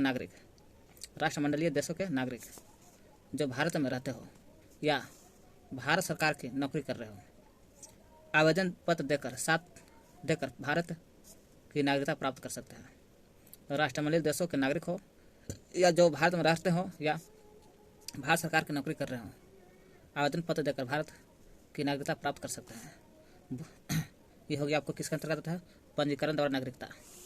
जो 6 गो है, ABCD E 5 गुणों के जी, 1 2 3 4 5। भूमि विस्तार द्वारा भी नागरिकता प्राप्त कर सकता है। कैसे? यदि किसी नए भूभाग को भारत अगर हड़प करके शामिल कर लेता अपने देश में, तो उसे उस क्षेत्र में, जिस क्षेत्र को हड़पा है, उस क्षेत्र में निवास कर रहे हैं सभी व्यक्तियों को स्वतः अपने आप भारत की नागरिकता प्राप्त हो जाती है। भारतीय नागरिकता संशोधन अधिनियम 1986 के बारे में हम लोग पढ़ते हैं। तो भारतीय संविधान नागरिकता संशोधन अधिनियम 1986 में कुछ संशोधन हुआ था, है ना? क्या हुआ था जरा देखते हैं। हम लोग अभी देखें कौन के बारे में, हम लोग अभी देखें भारतीय नागरिकता अधिनियम 1935 के अनुसार, है ना, किसी एक आधार पर नागरिकता प्राप्त होता है। इनमें से जो भी अभी हम लोग देखें, कोई भी एक में से एक नागरिकता प्राप्त कर लोगे 1935 के अनुसार मिल जाएगा। ठीक, हम लोग देखते हैं अब 1935 के अलावा भारतीय नागरिकता अधिनियम 1935 के अलावा 1986 में क्या लिखा है उसके बारे में। इस अधिनियम के आधार पर भारतीय नागरिकता संशोधन अधिनियम संशोधन है, इसलिए इसमें संशोधन नहीं था। भारतीय नागरिकता संशोधन कुछ संशोधन किया गया 1986 में कि अगर नागरिकता प्राप्त करना है भारत को, तो उसमें कुछ संशोधन कर दिया गया है जो इस प्रकार है। इस अधिनियम के आधार पर भारतीय नागरिकता संशोधन अधिनियम 1955 था ना, 55 ईस्वी में निम्न संशोधन किया गया है। पहले ऐसा बात बोला गया था, आपके संशोधन ये हुआ है, क्या हुआ? पहला, अब भारत में जन्म लेने वाले जन्म केवल उसी व्यक्ति को ही नागरिकता मिलेगा। जन्म में, अब भारत में जन्म जो भी जन्म लिया है, केवल उसी व्यक्ति को ही नागरिकता प्रदान किया जाएगा जिसके माता पिता में से एक भारत का नागरिक हो, है ना। भारत में अगर जन्म लिया, उसमें से माता पिता में से कोई भारत का नागरिक होना चाहिए। दूसरा, जो व्यक्ति पंजीकरण के माध्यम से भारतीय नागरिकता प्राप्त करना चाहते हैं, उन्हें अब भारत में कम से कम 5 वर्षों तक निवास करना होगा। कम से कम 5 वर्षों तक निवास करना होगा। अगर 5, वही है पंजीकरण, यहाँ लिखा है। पंजीकरण द्वारा नागरिकता जब मिलता था, इस आधार पर पढ़ लीजिएगा। अब उन्हें 5 वर्ष का नियम दे देगा 1986 के अनुसार। कम से कम 5 वर्षों तक निवास करना होगा। अब पंजीकरण के माध्यम से नहीं होगा, बिल्कुल 5 वर्ष तक निवास करना होगा। पहले यह अवधि 6 महीने तक। पहले पंजीकरण के माध्यम से कितना था? तिथि आवेदन पंजीकरण प्रार्थना प्राप्त करने की तिथि से 6 माह पूर्व से भारत में रह रहे हो, 6 महीने तक थे। अब 6 महीना खत्म करके अब 5 वर्ष तक कर दिया है। देशीकरण द्वारा वो जो व्यक्ति पंजीकरण के माध्यम से भारतीय नागरिकता प्राप्त करना चाहते हैं, तो 1986 में संशोधन हुआ है कि कम से कम 6 महीने नहीं, बिल्कुल 5 वर्ष तक निवास करना होगा। अब कोई पंजीकरण नहीं, पंजीकरण होगा लेकिन 5 वर्ष तक रहना होगा। पहले यह अवधि 6 महीने थी। देशीकरण द्वारा नागरिकता, देशीकरण द्वारा नागरिकता मिलेगा ऐसे नहीं। 1935 में कहा था देशीकरण द्वारा नागरिकता, भारत सरकार से देशीकरण का प्रमाण पत्र प्राप्त कर नागरिकता प्राप्त कर सकता था। लेकिन 1986 में कहा हुआ है देशीकरण द्वारा नागरिकता तभी प्रदान की जाएगी जबकि संबंधित व्यक्ति कम से कम 10 वर्षों तक भारत में रह चुका है। पहले ऐसी था कि देशीकरण द्वारा नागरिकता प्राप्त पत्र दे करके भारत के अब प्राप्त कर लिया। अब नहीं, अब देशीकरण द्वारा नागरिकता तभी प्राप्त होगा कम से कम वो व्यक्ति 10 वर्षों तक भारत में रह चुका हो और पंजीकरण से माध्यम 5 वर्ष तक रह चुका हो, 10 वर्षों तक भारत में रह चुका हो। पहले यह अवधि 5 वर्ष थी। पहले देशीकरण में 5 वर्ष था, अब हो गया एक में था पहले 5 वर्ष। 1955 का दिन, 1955 का दिन वही करा। तो 1986 वाला देख रहे ना कि देशीकरण द्वारा नागरिकता तभी प्रदान की जाएगी जबकि संबंधित व्यक्ति कम से कम 10 वर्षों तक भारत में रह चुका हो। 1955 में 5 वर्ष किया था। नागरिकता संशोधन अधिनियम 1986 जम्मू कश्मीर और असम सहित भारत के सभी राज्यों में लागू होगा। ये नहीं कि जम्मू कश्मीर असम को नहीं लागू होगा, लागू होगा सब पर। भारतीय नागरिकता का अंत कैसे होगा उसके बारे में देखते हैं। तो अंत होगा, भारतीय नागरिकता का अंत निम्नलिखित विधि से हो सकता है, मृत्यु पर हो सकता है अंत, है ना। भारत नागरिकता का प्रत्याग पत्र करने से हम नागरिकता हम नहीं लेना चाहते हैं, तो प्रत्याग करने से। दूसरा, किसी अन्य देश की नागरिकता स्वीकार कर लेने से भी हो सकता है। सरकार द्वारा नागरिकता छीन लेने से हो सकता है, जैसे देशद्रोही को छीनने पर उससे भी खत्म हो सकता है। जम्मू कश्मीर राज्य के विधानमंडल को निम्न विषयों के संबंध में राज्यों में अस्थायी रूप से निवास करने वाले व्यक्तियों को अधिकार तथा विशेषाधिकार प्रदान करने की शक्ति प्रदान की गई है। जैसे राज्यों के अधीन नियोजन के संबंध में, राज्यों में अचल संपत्ति के अर्जन के संबंध में, अचल संपत्ति के अर्जन में विशेष अधिकार है। राज्यों में अस्थायी रूप से बस जाने के संबंध में, वहाँ के लोग जाकर कहीं भी अस्थायी रूप से बस सकते हैं। छात्रवृत्ति या अथवा इसी प्रकार की सहायता जो राज्य सरकार प्रदान करे। मौलिक अधिकार क्या है? ये मौलिक अधिकार है क्या? पढ़ते हैं, देखते हैं, पता करते हैं क्या चीज़। संयुक्त राज्य अमेरिका के संविधान से लिया गया है। कहाँ से लिया गया है? अमेरिका के संविधान से मौलिक अधिकार लिया गया है। मौलिक अधिकार देखा जाए तो भाग 3 में है। भाग 3 अनुच्छेद 12 से 35। देखिए मौलिक अधिकार भाग 3 में है। मौलिक अधिकार अमेरिका से लिया गया है, 12 से 35 है। वही संविधान के भाग 3 में अनुच्छेद 12 से 35 तक है। संविधान के भाग 3 को भारत का अधिकार पत्र यानी कि हम लोग मैग्ना कार्टा कह सकते हैं। इस भाग 3 है, इसको हम लोग अधिकार पत्र या तो भी मैग्ना कार्टा कहा जाता है भाग 3 को, यानी कि मौलिक अधिकार को। वही कह रहा हूँ, संविधान के भाग 3 को भारत का अधिकार पत्र या मैग्ना कार्टा कहा जाता है। इसे मूल अधिकारों का जन्मदाता भी कह सकते हैं। मूल अधिकारों का जन्मदाता किसे कहते हैं? मूल अधिकारों का जन्मदाता किसे कह सकते हैं? तो भाग 3 को क्या बोलते हैं? मैग्ना कार्टा भी बोल रहे हैं। अधिकार पत्र वही हो गया, या मूल अधिकारों का जन्मदाता किसे कहते हैं? भाग 3 को, यानी कि मौलिक अधिकार को। 12 से 35 इन्हें मूल अधिकारों का जन्मदाता भी कहते हैं। क्या कहते हैं? मौलिक अधिकार में अमेरिका से लिया गया है, भाग 3 है, 12 से 35 तक अनुच्छेद। भाग 3 को अधिकार पत्र, भारत का अधिकार पत्र या मैग्ना कार्टा कहते हैं। मूल अधिकारों का जन्मदाता भी कह सकते हैं। मौलिक अधिकारों में संशोधन हो सकता है। मौलिक अधिकार में संशोधन हो सकता है? नहीं, हो सकता है, एकदम क्यों नहीं होगा। मौलिक अधिकार में संशोधन हो सकता है। एवं राष्ट्रीय आपात के दौरान अनुच्छेद 352 राष्ट्रीय आपात के अनुच्छेद 352 जीवन एवं व्यक्तिगत स्वतंत्रता के अधिकार को छोड़ करके अन्य मौलिक अधिकारों को स्थगित किया जा सकता है। कह रहा है मौलिक अधिकार में संशोधन हो सकता है एवं राष्ट्रीय आपात अनुच्छेद 352 में अनुसार लगता है जीवन और व्यक्तिगत स्वतंत्रता के अधिकार को, जीवन हो या व्यक्तिगत स्वतंत्रता के अधिकार को छोड़ दिया जाए।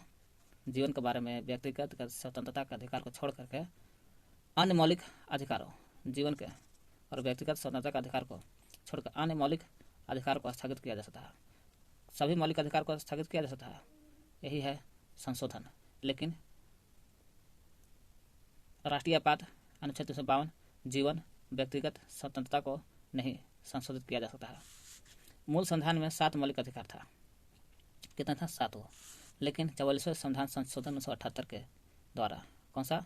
44वें संविधान संशोधन 1978 के द्वारा संपत्ति का अधिकार अब अनुच्छेद 31 के एवं 19 के क में है। अनुच्छेद 31 के 19 के अनुच्छेद 31 के 19 के क को मौलिक अधिकार की सूची से हटा करके, पहले था अनुच्छेद 31 के 19 के क था, उसको मौलिक अधिकार की सूची से हटा करके इसे संविधान के अनुच्छेद 300 के 1 के अंतर्गत रखा गया है और कानूनी अधिकार के रूप में रखा गया है। किस रूप में? कानूनी अधिकार। पूछ सकता है मूल संविधान में कितने मौलिक अधिकार थे? 7।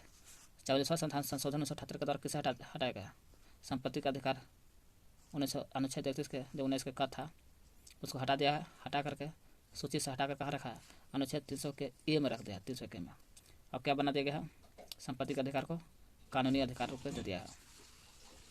1931 ईस्वी में कराची अधिवेशन हो रहा था। उसका अध्यक्ष कौन कर रहे थे? सरदार वल्लभ भाई पटेल कर रहे थे, है ना। 1931 में कराची अधिवेशन में कांग्रेस ने घोषणा पत्र में मूल अधिकारों की मांग की। कहा कि जो मूल अधिकार है, कांग्रेस ने कहा घोषणा पत्र में, कांग्रेस मांग किया था घोषणा पत्र में मूल अधिकारों की मांग की, मूल अधिकार की मांग किया था। कौन सा अधिवेशन में? कराची अधिवेशन में। कहाँ? तो 1931 में। कहाँ? तो कराची में। अध्यक्ष कौन थे? सरदार वल्लभ भाई पटेल। कौन मांग किया? कांग्रेस ने।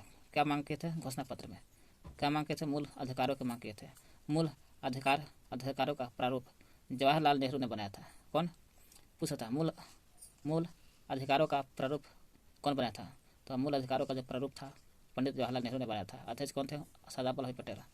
1931 के कराची अधिवेशन में। मौलिक अधिकार देख लीजिएगा। समानता या समता का अधिकार अनुच्छेद 14-18 बोलता है तो दोनों समान है ना। नेगेटिव है, क्या है? समानता का अधिकार 14। स्वतंत्रता का अधिकार, स्वतंत्र रहना चाहते हैं 19 और 22 में जाओ, अनुच्छेद 19-22 में जाओ तो स्वतंत्र हो गए। शोषण के विरुद्ध अधिकार और किसी से शोषण नहीं करवाना चाहता है, शोषण के विरुद्ध है, तो 2324 में शोषण के विरुद्ध है। 2324 में शोषण के विरुद्ध है। धार्मिक स्वतंत्रता का अधिकार, कोई धार्मिक स्वतंत्रता का अधिकार 25-28 धार्मिक स्वतंत्र है, धार्मिक स्वतंत्र है 25-28। सांस्कृतिक शिक्षा संबंधी अधिकार, शिक्षा संस्कृति 29-30 है 29-30। संवैधानिक उपचारों का अधिकार, को भी संवैधानिक उपचार करवाना है, अधिकार है 32, अनुच्छेद 32। समता या समानता का अधिकार है ना, जब को समता या समानता का अधिकार 14-18 है, वही है 14, 15, 16, 17, 15, 14, 15, 16, 18 है ना, 22-28 निगेटिव लिखा है, कहाँ लिखा है? अनुच्छेद 14, इसमें भी 14 से 18 है, इसमें भी कई भाग में बांटा गया है। पहला 14, इसमें 14 से स्टार्ट करते हैं, 14 है ना जी, 14, 15, 16, 17, 18 होगा, उसमें में समता, समता या समानता का अधिकार। अनुच्छेद 14 बोलता है विधि के समक्ष समता का, कोई भी विधि के समक्ष, विधि में कोई नियम बनेगा, कानून बनेगा, तो भाई 14 बोलता है कि विधि के समक्ष समता होना चाहिए, सबके कानून एक होना चाहिए, विधि नियम सब एक होना चाहिए। इसका अर्थ यह है कि राज्य सभी व्यक्तियों के लिए एक समान कानून बनाएगा, यही ना समता हुआ, उन पर एक समान लागू होना चाहिए, तब ना समता हो गया, नहीं तो अलग अलग होगा तो समता थोड़ा ना करेगा। फिर 15, अनुच्छेद 15 में अगर 14 है तो 15, 16, 17, 18 है। अनुच्छेद 15 बोलता है धर्म, नस्ल, जाति, लिंग या जन्म स्थान के आधार पर भेदभाव का निषेध। धर्म होना चाहिए, धर्म, नस्ल, जाति, लिंग या जन्म स्थान के आधार पर भेदभाव का निषेध होना चाहिए। ये सब निषेध मतलब इसमें समान होना चाहिए, ये नहीं कि अलग अलग निषेध होना चाहिए। माने कोई भी धर्म, कोई भी जाति लेकर अपना मान सकता है, तब समान हुआ। राज्यों के द्वारा धर्म, मूल वंश, जाति, लिंग, जन्म स्थान आदि के आधार पर नागरिकों के प्रति जीवन के किसी भी क्षेत्र में भेदभाव नहीं किया जाना चाहिए कि तू कोरी है, तू धर्म है, तू हिंदू है, तो मुस्लिम में नहीं करना चाहिए। 15 में बोलता है सब धर्म, नस्ल, जाति, लिंग। अनुच्छेद 16 बोलता है लोक नियोजन के विषय में अवसर की क्षमता। लोक नियोजन कोई भी विषय में अवसर ले सकता है, परीक्षा दे सकता है। राज्य के अधीन किसी भी पद पर नियोजन या नियुक्ति से संबंधित विषय में सभी नागरिकों के लिए अवसर की समानता है। कोई भी नियोजन नियुक्ति करवाना है, कोई भी विषय में सभी विषय नागरिकों को अवसर की समानता है, वो ले सकता है ना, परीक्षा में फॉर्म भर सकता है। 16 में लोक नियोजन समिति के विषय का अवसर की क्षमता। जैसे अपवाद देखा जाए, अनुसूचित जाति, अनुसूचित जनजाति और पिछड़ा वर्ग छोड़ दिया जाता हो। अनुसूचित जनजाति और जनजाति, पिछड़ा वर्ग अनुच्छेद 16 में नहीं होते हैं, इन लोक नियोजन के विषय में उनका अवसर नहीं मिला गया है। 17 बोलता है अस्पृश्यता का अंत। अस्पृश्यता के उन्मूलन के लिए से दंडनीय अपराध घोषित किया गया। अस्पृश्यता का अंत है ना, दंडनीय अपराध से घोषित किया गया। कोई भी गलत करेगा तो दंडनीय अपराध घोषित होना चाहिए। 18 बोलता है उपाधियों का अंत। सेना या विद्या संबंधित सम्मानों के सिवाय अन्य कोई भी उपाधि राज्य द्वारा प्रदान नहीं किया जाएगा। कर सेना हो या विद्या संबंधी, सेना से या विद्या से संबंधित सम्मान के सिवाय अन्य कोई भी उपाधि राज्य के द्वारा प्रदान नहीं किया जाएगा। कह देगा सेना या विद्या संबंधी सम्मान के सिवाय, देगा तो सेना या विद्या संबंधी दे सकता है उपाधि, बाकी कोई नहीं देगा। कोई भी उपाधि राज्य के द्वारा प्रदान नहीं किया जाएगा। ऐसा अनुच्छेद 18 बोलता है उपाधियों का अंत है, उपाधियों का अंत कर देगा राज्य के द्वारा। भारत का कोई नागरिक किसी अन्य देश से बिना राष्ट्रपति की आज्ञा के कोई उपाधि स्वीकार नहीं कर सकता है ना। दूसरा देश से उपाधि लेना है तो भारत का राष्ट्रपति के आगे लेना ही होगा, ऐसा बोला है उपाधियों का अंत 18। भारत सरकार द्वारा भारत रत्न, पद्म विभूषण, पद्म भूषण, पद्म श्री एवं सेना द्वारा परम चक्र, सेना द्वारा परम वीर चक्र, महावीर चक्र, जैसा सेना द्वारा दिया जाता है, वीर चक्र आदि पुरस्कार अनुच्छेद 18 के तहत दिए जाते हैं।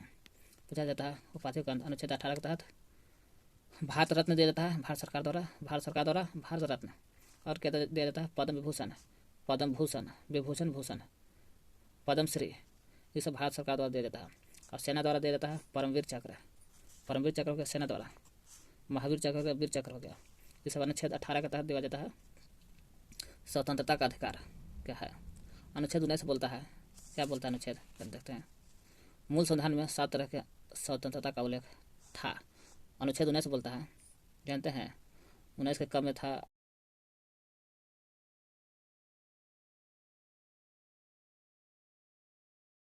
स्वतंत्र का अधिकार के बारे में हम लोग देखते हैं। स्वतंत्रता का अधिकार अनुच्छेद 1, अनुच्छेद 19 से 19 मूल संविधान में 7 तरह की स्वतंत्रता था। मूल संविधान में कितने स्वतंत्रता का नियम था? 7 तरह के था। यहाँ लिखा है मूल संविधान में 7 मौलिक अधिकार भी था। मौलिक अधिकार कितना था? मौलिक अधिकार 7। 44वें संविधान संशोधन 1978 के तहत संपत्ति के अधिकार को 31 के अनुच्छेद 31 के 19 के मौलिक अधिकार के सूची से हट गया। संपत्ति जो है मौलिक अधिकार से हट गया और अनुच्छेद 301 के अंतर्गत रखा गया, वो भी कानूनी अधिकार के रूप में। यहाँ हम लोग देख रहे हैं अनुच्छेद स्वतंत्रता का अधिकार, अनुच्छेद 19। मूल संविधान में 7 तरह के स्वतंत्रता का उल्लेख है। मूल अधिकार भी 7 है और 7 तरह का स्वतंत्रता का भी उल्लेख है। अब सिर्फ 6 ही बच गया। पहले 7 गो था, अब 6 गो बच गया, ठीक ना। एकरो में तो लगता ना जी 7 तरह का मौलिक अधिकार था ना, तो 6 गो तो एकरो में है। समता, समानता, स्वतंत्रता, शोषण के विरुद्ध, धार्मिक स्वतंत्रता, सांस्कृतिक शिक्षण, संवैधानिक, 6 गो तो हुआ। अनुच्छेद 19 में भी संविधान में 7 तरह की स्वतंत्रता का उल्लेख है, लेकिन अब सिर्फ 6 गो है। अनुच्छेद 19 के संपत्ति का अधिकार 44वां संविधान संशोधन 1978 के द्वारा हटा दिया गया। वो एक मूल अधिकार का है या स्वतंत्रता एक का है, स्वतंत्रता एक हो गया और संपत्ति हट करके कानूनी के अंतर्गत आ गया। 6 तरह के जो स्वतंत्रता है इस प्रकार है। मौलिक अधिकार भी 6 गो देखे हम लोग था ना, और स्वतंत्रता भी वही है, दोनों एक है। अनुच्छेद 19 के 19 के 1 बोलता है बोलने की स्वतंत्रता। बी बोलता है शांतिपूर्वक बिना हथियार के एकत्रित हो करके सभा करने की स्वतंत्रता। बी बोलता है नहीं भाड़ा गला सा लेकर नहीं चल गया। सी बोलता है संघ बनाने की स्वतंत्रता, कोई भी संघ बनेगा। डी बोलता है देश के किसी भी क्षेत्र में आवागमन की स्वतंत्रता। ई बोलता है देश के किसी भी क्षेत्र में निवास करने की स्वतंत्रता। डी बोलता है कोई भी क्षेत्र में देश के किसी भी क्षेत्र में आवागमन आने जाने की रोक नहीं है। और ई बोलता है आपको किसी भी देश में देश के किसी भी क्षेत्र में निवास रह सकते हैं। ये है आने जाने के लिए डी बोलता है, ये बोलता है निवास करने के लिए और बसने की स्वतंत्रता। अपवाद जम्मू कश्मीर छुड़ा करके सभी जगह बस सकते हैं। डी बोलता है कोई भी व्यापार और जीविका चलाने की स्वतंत्रता, कोई भी व्यापार भी कर सकते हैं और जीवन भी चला सकते हैं। प्रेस की स्वतंत्रता का वर्णन अनुच्छेद 1 के में है। प्रेस की स्वतंत्रता अनुच्छेद वर्णन अनुच्छेद के में है। प्रेस कहेगा तब।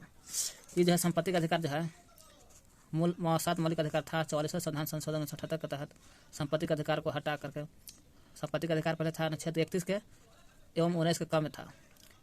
इसे 31 वाला हटा करके अब 23 के ए में रखा गया है कानूनी का अधिकार। प्रेस की स्वतंत्रता का वर्णन 19 के ए में है। अनुच्छेद 20 में अपराधियों के लिए, कोई भी अपराधी है, अपराधी के लिए दोषी के संबंध में संरक्षण। कोई भी अपराधी उसको दोषी ठहराना है, आपको अनुच्छेद 20 बोलता है। इसके तहत 3 प्रकार के स्वतंत्रता का वर्णन है। पहला किसी भी अपराधी के बारे में है, किसी भी व्यक्ति के एक अपराध के लिए सिर्फ एक बार उसको सजा मिलेगा, इन्हें के दोबारा नहीं।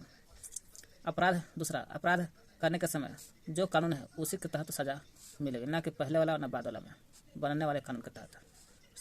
तीसरा बोलता है किसी भी व्यक्ति को स्वयं के विरुद्ध न्यायालय में गवाही देने के लिए बाध्य नहीं किया जाता। स्वयं के विरुद्ध न्यायालय में गवाही नहीं दे सकता, दूसरा की गवाही रखना होगा दूसरा। ये हो गया अनुच्छेद 20 में। अनुच्छेद 21 बोलता है ना, 18-19 तक चल गए हम लोग। 21 बोलता है प्राण एवं दैहिक स्वतंत्रता का संरक्षण। प्राण और दैहिक स्वतंत्रता का संरक्षण किसी भी 21 अनुच्छेद बोलता है किसी भी व्यक्ति को कोई भी विधि द्वारा स्थापित प्रक्रिया के अतिरिक्त उसके जीवन और व्यक्तिक स्वतंत्रता का अधिकार से वंचित नहीं किया जा सकता है। किसी भी व्यक्ति को विधि द्वारा, कोई नियम द्वारा, कानून द्वारा स्थापित प्रक्रिया के अतिरिक्त उसके जीवन और व्यक्तिक स्वतंत्रता के अधिकार से वंचित नहीं किया जा सकता है। यानी प्राण और दैहिक स्वतंत्रता बोल देना है, संरक्षण हो गया अनुच्छेद 21। जीवन जीने का अधिकार है, बताता है आपको 21 बोलता है जीवन जीने का अधिकार या प्राण दैहिक स्वतंत्रता का संरक्षण। 21 के का भाग में बढ़ जाता है राज्य 6 से 14 वर्ष की आयु के समस्त बच्चों को ऐसे ढंग से जैसा कि राज्य विधि द्वारा अवधारित करे निःशुल्क तथा अनिवार्य शिक्षा उपलब्ध कराए। बच्चों को 6 से 14 वर्ष की उम्र में अनुच्छेद 21 बोलता है 21 के का कि फ्री में सेवा उपलब्ध कराओ। और 66वां संविधान संशोधन 2002 के तहत ऐसा बात बोला गया। 86वां संविधान संशोधन 2002 के द्वारा बोला गया है 6 से 14 वर्ष के बच्चे को निःशुल्क शिक्षा दें। 22 बोलता है कुछ दशाओं में गिरफ्तारी और 22 बोलता है कुछ दशाओं में गिरफ्तारी और निरोध में संरक्षण। यहाँ 22 आ जाएगा आपको धार्मिक स्वतंत्रता का नहीं, 22 आ जाएगा आपको शोषण के विरुद्ध अधिकार। 23-24 चलते हैं शोषण के विरुद्ध। तो हम लोग 22 में जी 22 में हम लोग यही ना आ जाएगा स्वतंत्रता का अधिकार है 19 से 22 कुछ दशाओं में गिरफ्तारी और निरोध से संरक्षण है ना। कुछ दशाओं में गिरफ्तारी भी हो सकता है और निरोध भी संरक्षण है। अगर किसी व्यक्ति को मनमाने ढंग से हिरासत में ले लिया गया बिना मतलब के तो उसे 3 प्रकार की स्वतंत्रता प्रदान की गई है। क्या? हिरासत में लेने के कारण बताना होगा, आप बता सकते हैं, कोई दिक्कत नहीं है, उनको बताना है, स्वतंत्र आप है, पूछेगा तो बताना है क्यों लिया गया है। दूसरा बोलता है 24 घंटे के अंदर आने जाने के समय को छोड़ करके है ना उसे दंडाधिकार के समक्ष पेश किया जाना चाहिए। दंडाधिकार के सामने वकालत के सामने पेश करना चाहिए, किया जाएगा। उसे अपने पसंद की वकील से सलाह लेने का अधिकार है, वो अपने पसंद के वकील से सलाह भी ले सकता है। हिरासत में लेने का कारण बताना होगा, आने जाने के समय को छोड़ करके दंडाधिकार के सामने समक्ष पेश करना होगा, आप अपने पसंद के वकील से सलाह भी लेना होगा। ऐसा 22 में बोला गया है। गिरफ्तारी और निरोध में संरक्षण। निवारक निरोध क्या है? निरोध बोल दिया क्या है। तो निवारक निरोध भारतीय संविधान के अनुच्छेद 22 के खंड 3, 4, 5, 6 में ऐसा बात बोला गया। 22 अनुच्छेद 22 के 22 में है 22 के खंड 3, 4, 5, 6 में तटबंधी प्रावधानों को उल्लेख है। निवारक निरोध कानून के अंतर्गत किसी भी व्यक्ति को अपराध करने से पूर्व ही गिरफ्तारी किया जा सकता है। अपराध नहीं किया लेकिन फिर भी पहले अपराध करने से पहले गिरफ्तार किया जा सकता है। ऐसा निवारक निरोध कहता है। निवारक निरोध का उद्देश्य व्यक्ति को अपराध करने के लिए दंड देना नहीं है। अपराध करने के लिए दंड देना नहीं है कि तो अपराध करो, वरन उसे अपराध करने से रोकना है। वस्तुतः यह निवारक निरोध राज्य की सुरक्षा, कोई भी राज्य का सुरक्षा, लोक व्यवस्था बनाए रखने या भारत की सुरक्षा संबंधी कारण से हो सकता है। जब किसी व्यक्ति को निवारक निरोध की किसी विधि के अधीन गिरफ्तार किया जाता है तब सरकार, जब किसी व्यक्ति को निवारक निरोध किसी विधि के अधीन अगर गिरफ्तार कर लिया जाता है तब वो व्यक्ति क्या करेगा? सरकार ऐसे व्यक्ति को केवल 3 महीने तक है ना निवारक निरोध के किसी विधि के कारण गिरफ्तार होता है, मैंने अपराध करने से पहले अगर उसका पकड़ा गया तो उस व्यक्ति को केवल 3 महीने तक अभिरक्षा निरुद्ध कर सकती है। यह गिरफ्तारी व्यक्ति को 3 माह से अधिक समय के लिए निरुद्ध करना होता है। 3 माह के लिए निरुद्ध करना होता है।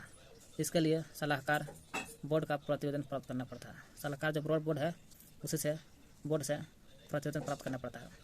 इस प्रकार के निरुद्ध व्यक्ति को यथाशीघ्र निरोध के आधार पर सूचित किए जाएंगे, किंतु जिन तथ्यों को निरस्त करना लेकिन लोकहित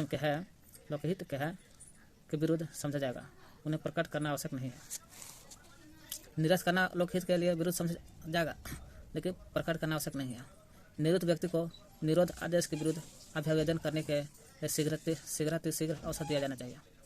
निवारक निरोध से संबंधित अब तक बनाई गई विधियाँ। निवारक निरोध से कई विधियाँ बनी। देखें, निवारक निरोध अधिनियम 1905 में बना, 1950 में बना जो 1950।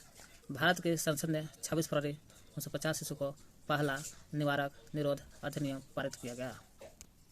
कह रहा है भारत की संसद ने 26 फरवरी 1950 को पहला निवारक निरोध अधिनियम पारित हुआ। पूछेगा भारत का पहला निवारक निरोध अधिनियम कब पारित किया गया? कौन किया था? भारत का संसद ने। कब? 26 फरवरी 1950 को पहला निवारक निरोध अधिनियम पारित किया गया। इसका उद्देश्य था राष्ट्र विरोधी तत्वों को भारत की प्रतिरक्षा के प्रतिकूल कार्य से रोकना। भारत के जो भी राष्ट्रीय विरोधी जितना भी है अपराध वो भारत की प्रतिरक्षा के प्रतिकूल कार्य से रोकना है ना, उसके विपरीत को काम से रोकना है। 1 अप्रैल 1951 ईस्वी को समाप्त हो जाना था।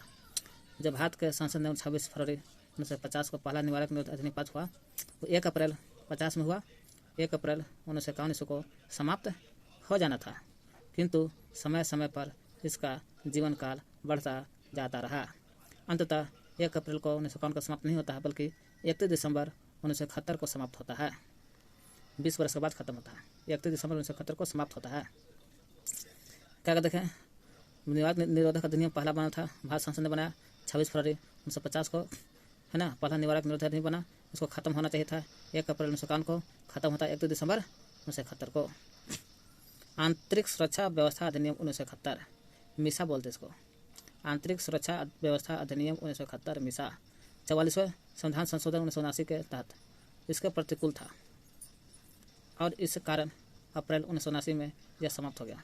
44वें संविधान संशोधन 1979 इसके प्रतिकूल था 79 के, और 79 में हुआ, इस कारण अप्रैल में 79 में हुआ, 79 में समाप्त भी हो जाता है। आंतरिक सुरक्षा व्यवस्था अधिनियम 1971 मीसा।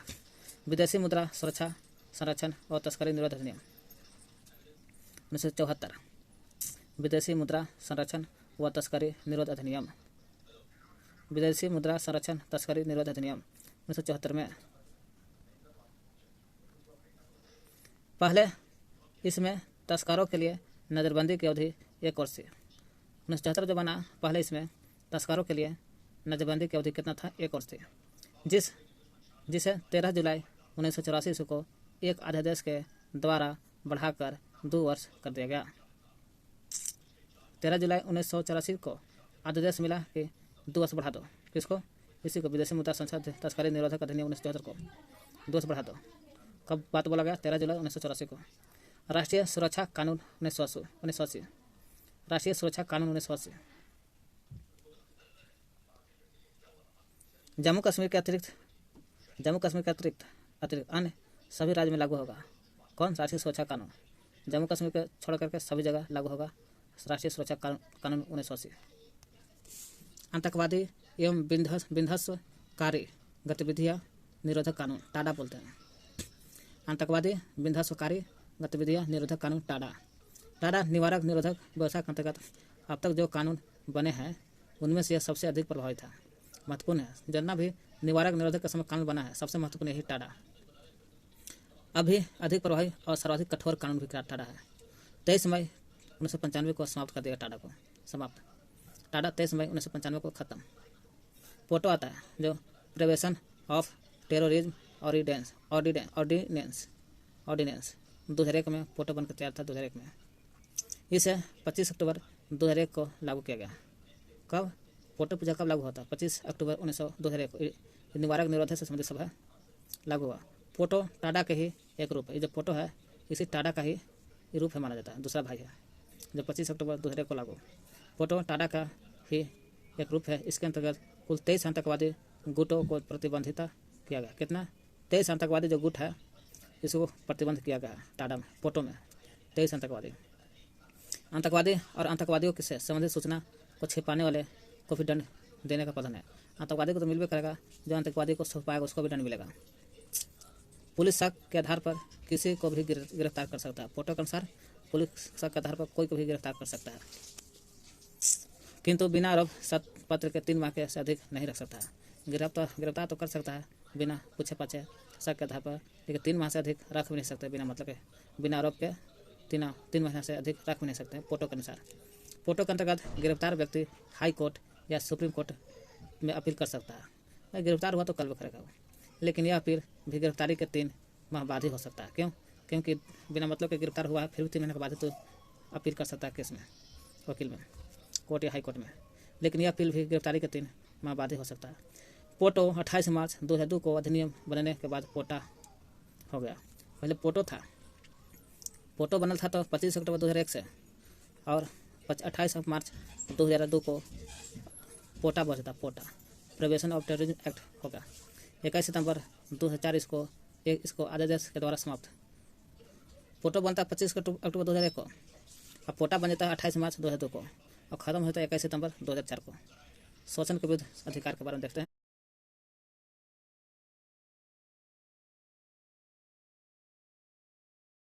शोषण के विरुद्ध अधिकार के बारे में देखते हैं, जो 23 से 24 तक चलता है इनको सेशन। कब से कब, 23 से 24 हुआ है अनुच्छेद 23 से 24 देख लेना, अगर बात खत्म हो जाएगा शोषण के विरुद्ध।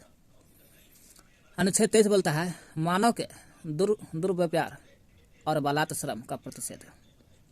मानव के दुर्व्यापार और बलात् श्रम का प्रतिषेध बोलता है ना, प्रतिषेध। इसके द्वारा किसी व्यक्ति को खरीद बिक्री, बेगारी, व्यापार है तो भाई खरीद बिक्री होबे करेगा, व्यापार है, खरीद बिक्री, बेगारी तथा और बलात् श्रम का प्रतिषेध भी है। खरीद बिक्री, बेगारी तथा किसी इसी प्रकार के अन्य जबरदस्ती लिया हुआ श्रम निषिद्ध ठहराया गया है, जिसका उल्लंघन विधि के अनुसार दंडनीय अपराध है। किसी व्यक्ति की खरीद बिक्री, बेरोजगारी, इसी प्रकार के अन्य जबरदस्ती लिया हुआ कोई काम करोगे और श्रम सिद्ध होगा तो समझ के उल्लंघन विधि के अनुसार दंडनीय अपराध है ना। बिना मतलब किसी से व्यापारी जबरदस्ती करोगे, किसी से खरीद सकते हैं, काम करोगे तो दंडनीय अपराध है, 23 बोलता है अनुच्छेद। जरूरत पड़ने पर राष्ट्रीय सेवा करने के लिए बाध्य किया जा सकता है।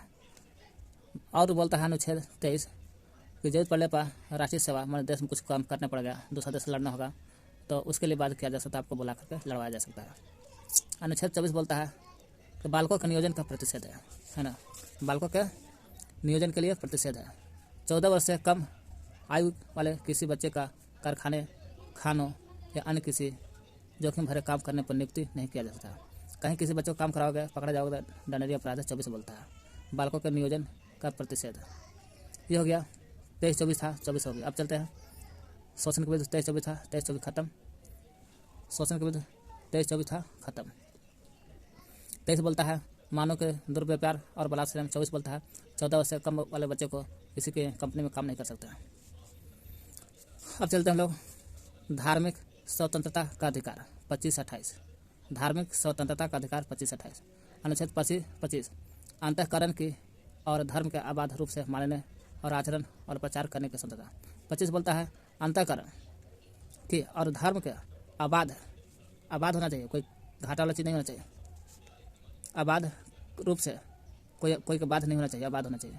रूप से मानने, आचरण और प्रचार करने की स्वतंत्रता है, कोई प्रचार कर सकता है अनुच्छेद 25 के अनुसार।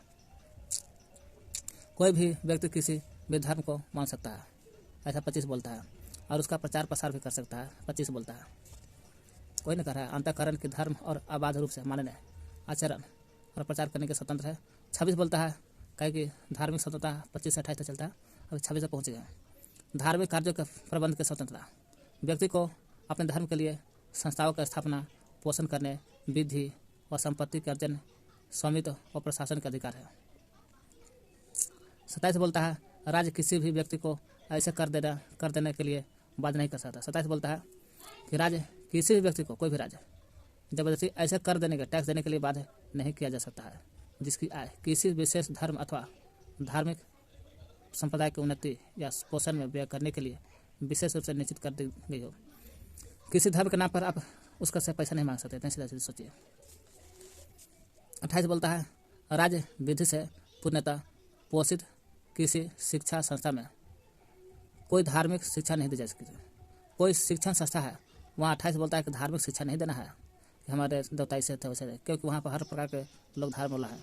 ऐसे शिक्षण संस्था अपने विद्यार्थियों को किसी धार्मिक अनुष्ठान में भाग लेने या किसी धर्म उपदेश को बलात् सुनने हेतु बाध्य नहीं करना है, कि न कि कहानी सुनबे करो धार्मिक मेरा। 28 बोलता है। 27 बोलता है किसी से जबरदस्ती टैक्स नहीं ले सकते हैं, है ना, और धर्म के नाम पर। सांस्कृतिक शिक्षा संबंधी अधिकार 29-30। सांस्कृतिक शिक्षा संबंधी अधिकार 29-30। अनुच्छेद 29 बोलता है अल्पसंख्यक वर्गों के हितों का संरक्षण, जिसकी संख्या कम है, जिस वर्ग की संख्या कम है उसको संरक्षण करो, है ना। 29 कोई भी अल्पसंख्यक वर्ग अपनी भाषा, लिपि, संस्कृति को सुरक्षित रख सकता है। कोई भी जिसकी वर्ग संख्या कम है वो भी अपना भाषा को, लिपि को, संस्कृति को, है ना, सुरक्षित रख सकता है। केवल भाषा, जाति, धर्म और संस्कृति के आधार पर उसे किसी भी सरकारी शैक्षिक संस्था में प्रवेश से नहीं रोका जा सकता है। ये नहीं कि तो हिंदी बोलता है तो इंग्लिश बोलता है तो पढ़ाई नहीं, वैसा नहीं है, नहीं रोका जा सकता है। भाषा, लिपि, जाति, धर्म के आधार पर पढ़ाई में, शिक्षा में नहीं रोका जा सकता, ऐसा 29 में बोलता है। अनुच्छेद 30 देखते हैं लास्ट। अनुच्छेद 30 बोलता है शिक्षा संस्थाओं की स्थापना और प्रशासन करने की अल्पसंख्यक वर्गों का अधिकार।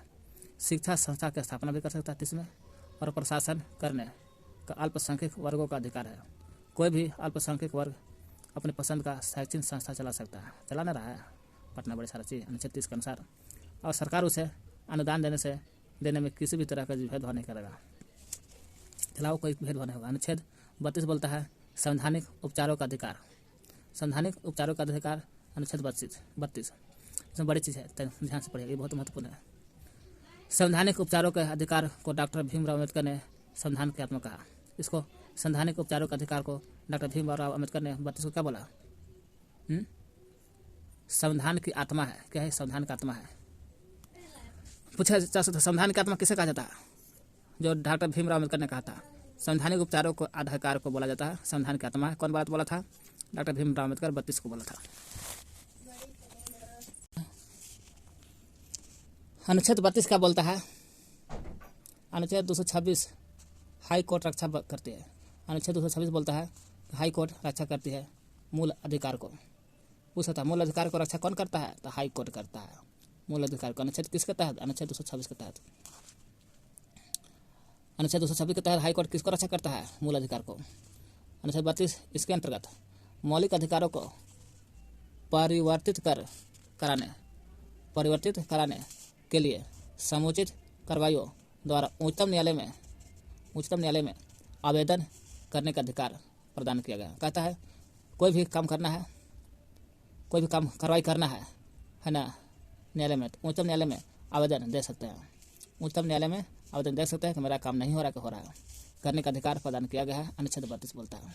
इस संदर्भ में सर्वोच्च न्यायालय को 5 तरह के रिट जारी कर सकती है, निकालने की शक्ति प्रदान की गई है। इस संदर्भ में सर्वोच्च न्यायालय को कितने तरह के?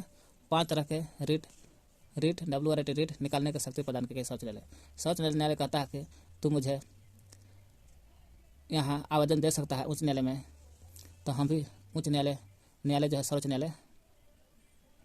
न्यायालय में आवेदन करने का अधिकार प्राप्त है। इस संदर्भ में उच्च न्यायालय में आवेदन दे सकते हैं जी। और सर्वोच्च न्यायालय क्या करेगा? न्यायालय दीजिएगा, उच्च न्यायालय में आवेदन दीजिएगा तो सर्वोच्च न्यायालय ने 5 तरह के रिट जारी कर सकता है। पहला है बंदी प्रत्यक्षीकरण, हैबेस कॉर्पस बोलता है। दूसरा हो गया परमादेश हो गया, वो बोलते हैं मैंडमस। तीसरा बोलते हैं प्रतिषेध, प्रोहिबिशन।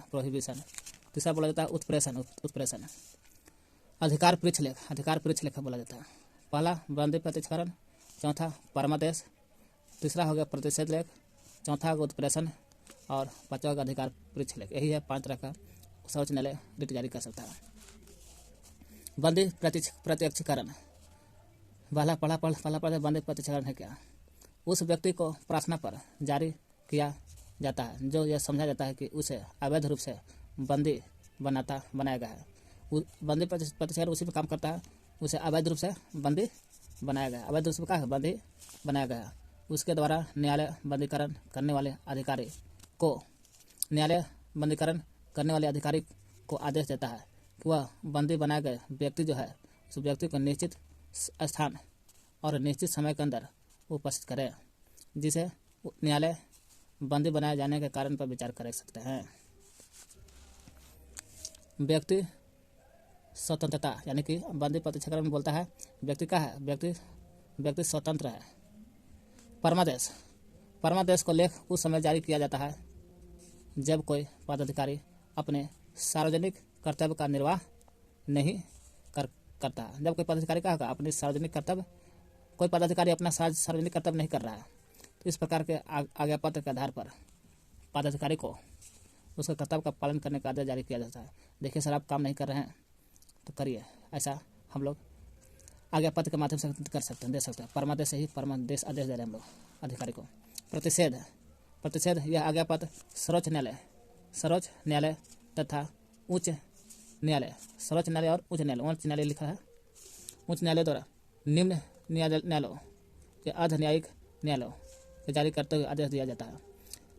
इसमें कहता है आज्ञापत्र में सर्वोच्च न्यायालय या उच्च न्यायालय दोनों द्वारा निम्न न्यायालय, निचला न्यायालय छोटका, अर्ध न्यायालय जो बड़का छोटका बीच में, न्यायाधिकार को जारी करते हुए सर्वोच्च न्यायालय और उच्च न्यायालय ने निचला वाला के न्यायालय को आदेश जारी करते हुए आदेश देता है कि इस मामले में अपने यहाँ कार्रवाई न करें, क्योंकि वह मामला उनके अधिकार क्षेत्र के बाहर है।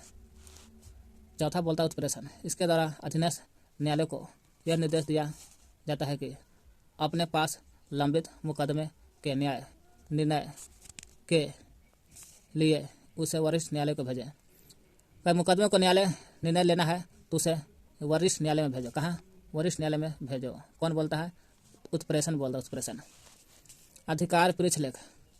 जब कोई व्यक्ति ऐसे पदाधिकारी के रूप में कार्य करने लगता है जिसका रूप से कार्य करने का उसे वैधानिक रूप से अधिकार नहीं है।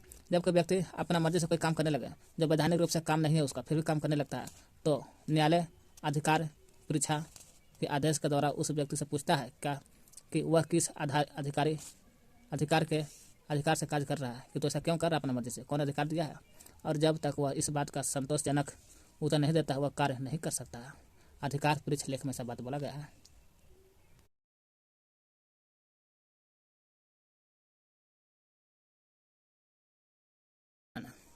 क्या क्या है संशोधन देखिए। गोलकनाथ बनाम पंजाब राज्य 1967 में लागू हुआ था। गोलकनाथ बनाम पंजाब राज्यवाद 1967 के निर्णय से पूर्व दिए गए निर्णयों में यह निर्धारित किया गया था कि संविधान के किसी भी भाग में संशोधन किया जा सकता है। संविधान के किसी भी भाग में संशोधन किया जा सकता है जिसमें अनुच्छेद 368 एवं मूल अधिकारों को शामिल किया गया है। संविधान के किसी भी भाग में संशोधन कर सकते हैं जिसमें किसी भाग में कौन में, जिसमें अनुच्छेद 368 एवं मूल अधिकार को शामिल किया। 368 अनुच्छेद 368 और मूल अधिकार रहेगा, उसका संविधान को हम लोग संशोधन कर सकते हैं।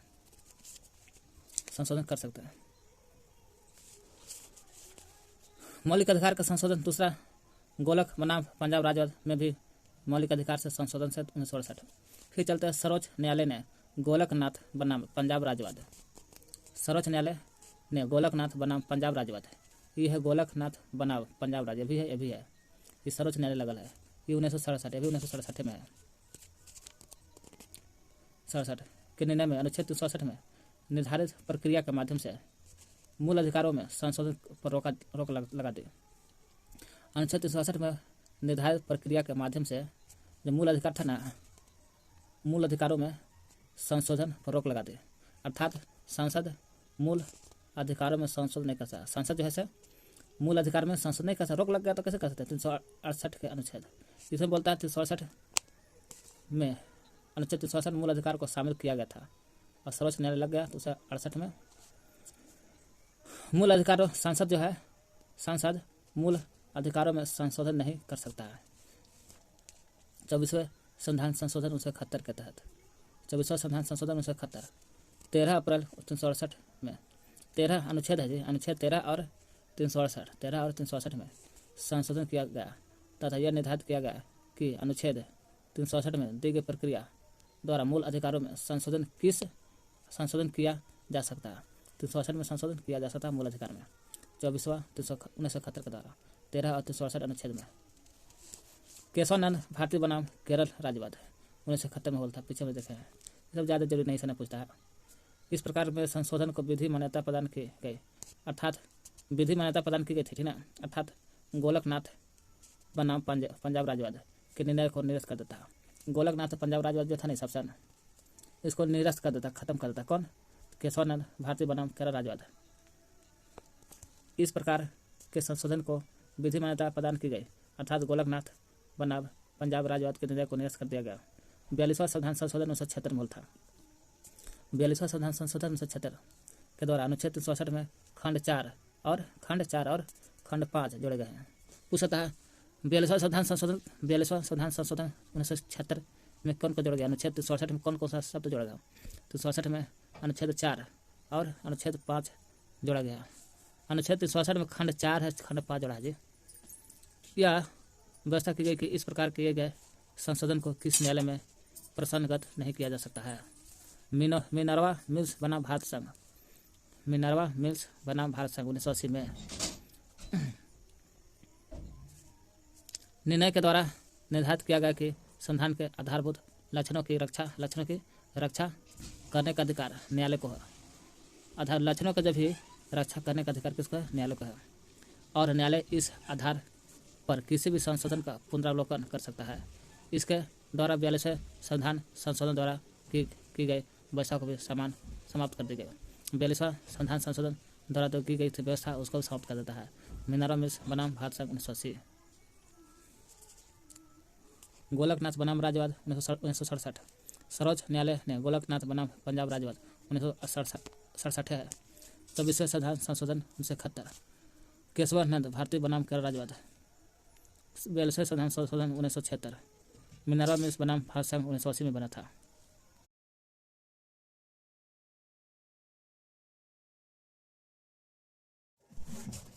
भारतीय संविधान की अनुसूची बहुत पूछेगा ये लोग। प्रथम अनुसूची में क्या बात बोला गया है? इसमें भारतीय संघ के घटक राज्य 29 राज्य, अभी 28 राज्य है, फिलहाल में 28 राज्य हो गया। संघ शासित 7 गो क्षेत्र, टोटल 8 हुआ है, क्षेत्रों का उल्लेख किया गया है। प्रथम अनुसूची में 8 गो संघ शासित क्षेत्र और 28 राज्य का उल्लेख किया गया प्रथम अनुसूची में। संविधान के 69वें संविधान संशोधन के द्वारा दिल्ली को राष्ट्रीय राजधानी घोषित होने का दर्जा मिला है 69वें संविधान संशोधन के तहत। द्वितीय अनुसूची में बोला गया है इसमें भारतीय राज्य व्यवस्था के विभिन्न पदाधिकारियों, भारतीय राज्य व्यवस्था के विभिन्न पदाधिकारी से राष्ट्रपति हो गया, राज्यपाल हो गया, लोकसभा के अध्यक्ष, लोकसभा के अध्यक्ष और उपाध्यक्ष, लोकसभा के अध्यक्ष, उपाध्यक्ष, राज्यसभा के सभापति और उपसभापति, विधानसभा के अध्यक्ष, जैसे देश में लोकसभा के अध्यक्ष उपाध्यक्ष होता है, उसी तरह बिहार में विधानसभा के अध्यक्ष उपाध्यक्ष, विधान परिषद के सभापति से केंद्र में होता है राज्यसभा का सभापति उपसभापति, उसी तरह बिहार में विधान परिषद के होता है सभापति और उपसभापति। उच्चतम न्यायालय और उच्च न्यायालय के न्यायाधीशों और भारत के नियंत्रक महालेखा परीक्षक की नियुक्ति के बारे में होने वाला वेतन, प्राप्त होने वाला वेतन, भत्ता, पेंशन आदि का उल्लेख किया गया द्वितीय अनुसूची में। तृतीय अनुसूची में क्या बात बोला गया है? इसमें विभिन्न पदाधिकारियों जैसे राष्ट्रपति, उपराष्ट्रपति, मंत्री, उच्चतम एवं उच्च न्यायालय के न्यायाधीशों के द्वारा पद ग्रहण के समय ली जाने वाली शपथ। दूसरा मतलब बोल दिया है कि वेतन, भत्ते, पेंशन का उल्लेख है। लेकिन तृतीय में बोला है कोई भी पदाधिकारी, चाहे राष्ट्रपति हो या उपराष्ट्रपति हो, मंत्री हो, कोई मंत्री हो, उच्चतम उच्च न्यायालय के न्यायाधीश, उच्चतम उच्च न्यायालय के न्यायाधीश द्वारा पद ग्रहण के समय ली जाने वाली शपथ। उच्चतम कोई देगा, चाहे वो राष्ट्रपति हो, उपराष्ट्रपति, मंत्री हो, कोई देगा, चाहे उच्चतम देगा या उच्च न्यायालय के न्यायाधीश देगा। उच्च न्यायालय के न्यायाधीशों द्वारा पद ग्रहण होगा तो शपथ देगा यही। चौथा अनुसूची में बात बोला गया है कि राज्यों और संघीय क्षेत्र, राज्य हो और संघीय क्षेत्र, राज्य मतलब जैसे 28 राज्य, 8 गो संघीय क्षेत्र है देश में, उसके संघीय क्षेत्र की राज्यसभा में प्रतिनिधित्व का विवरण, राज्यसभा में प्रतिनिधित्व करा, चाहे राज्य हो या संघीय क्षेत्र हो, वो भी राज्यसभा में जाकर के प्रतिनिधित्व के रूप में विवरण दिया जा सकता है। ऐसा बात बोला है चौथा में राज्यसभा में। पांचवी बोला है अनुसूचित क्षेत्रों और अनुसूचित जनजातीय के प्रशासन और नियंत्रण के बारे में उल्लेख है। कहा कि कोई भी अनुसूचित क्षेत्र है उसका भी प्रशासन दो, और अनुसूचित जनजाति है उनका भी प्रशासन और नियंत्रण के बारे में उल्लेख किया गया है। छठी में बोला है असम, मेघालय, त्रिपुरा, मिजोरम राज्यों के जनजातीय क्षेत्र के प्रशासन के बारे में। कहा कि ठीक है, पांचवी तो बोल दिया अनुसूचित क्षेत्र और अनुसूचित जनजाति का प्रशासन नियंत्रण, लेकिन छठी में बोला है कि असम और मेघालय, असम में भी और मेघालय भी। असम कैसा जगह है पूर्वोत्तर भारत में कि सभी पूर्वोत्तर भारत से मिला है। मेघालय, त्रिपुरा, मिजोरम, असम 1, मेघालय 2, त्रिपुरा 3, मिजोरम 4 राज्यों के जो भी जनजाति है उसके क्षेत्र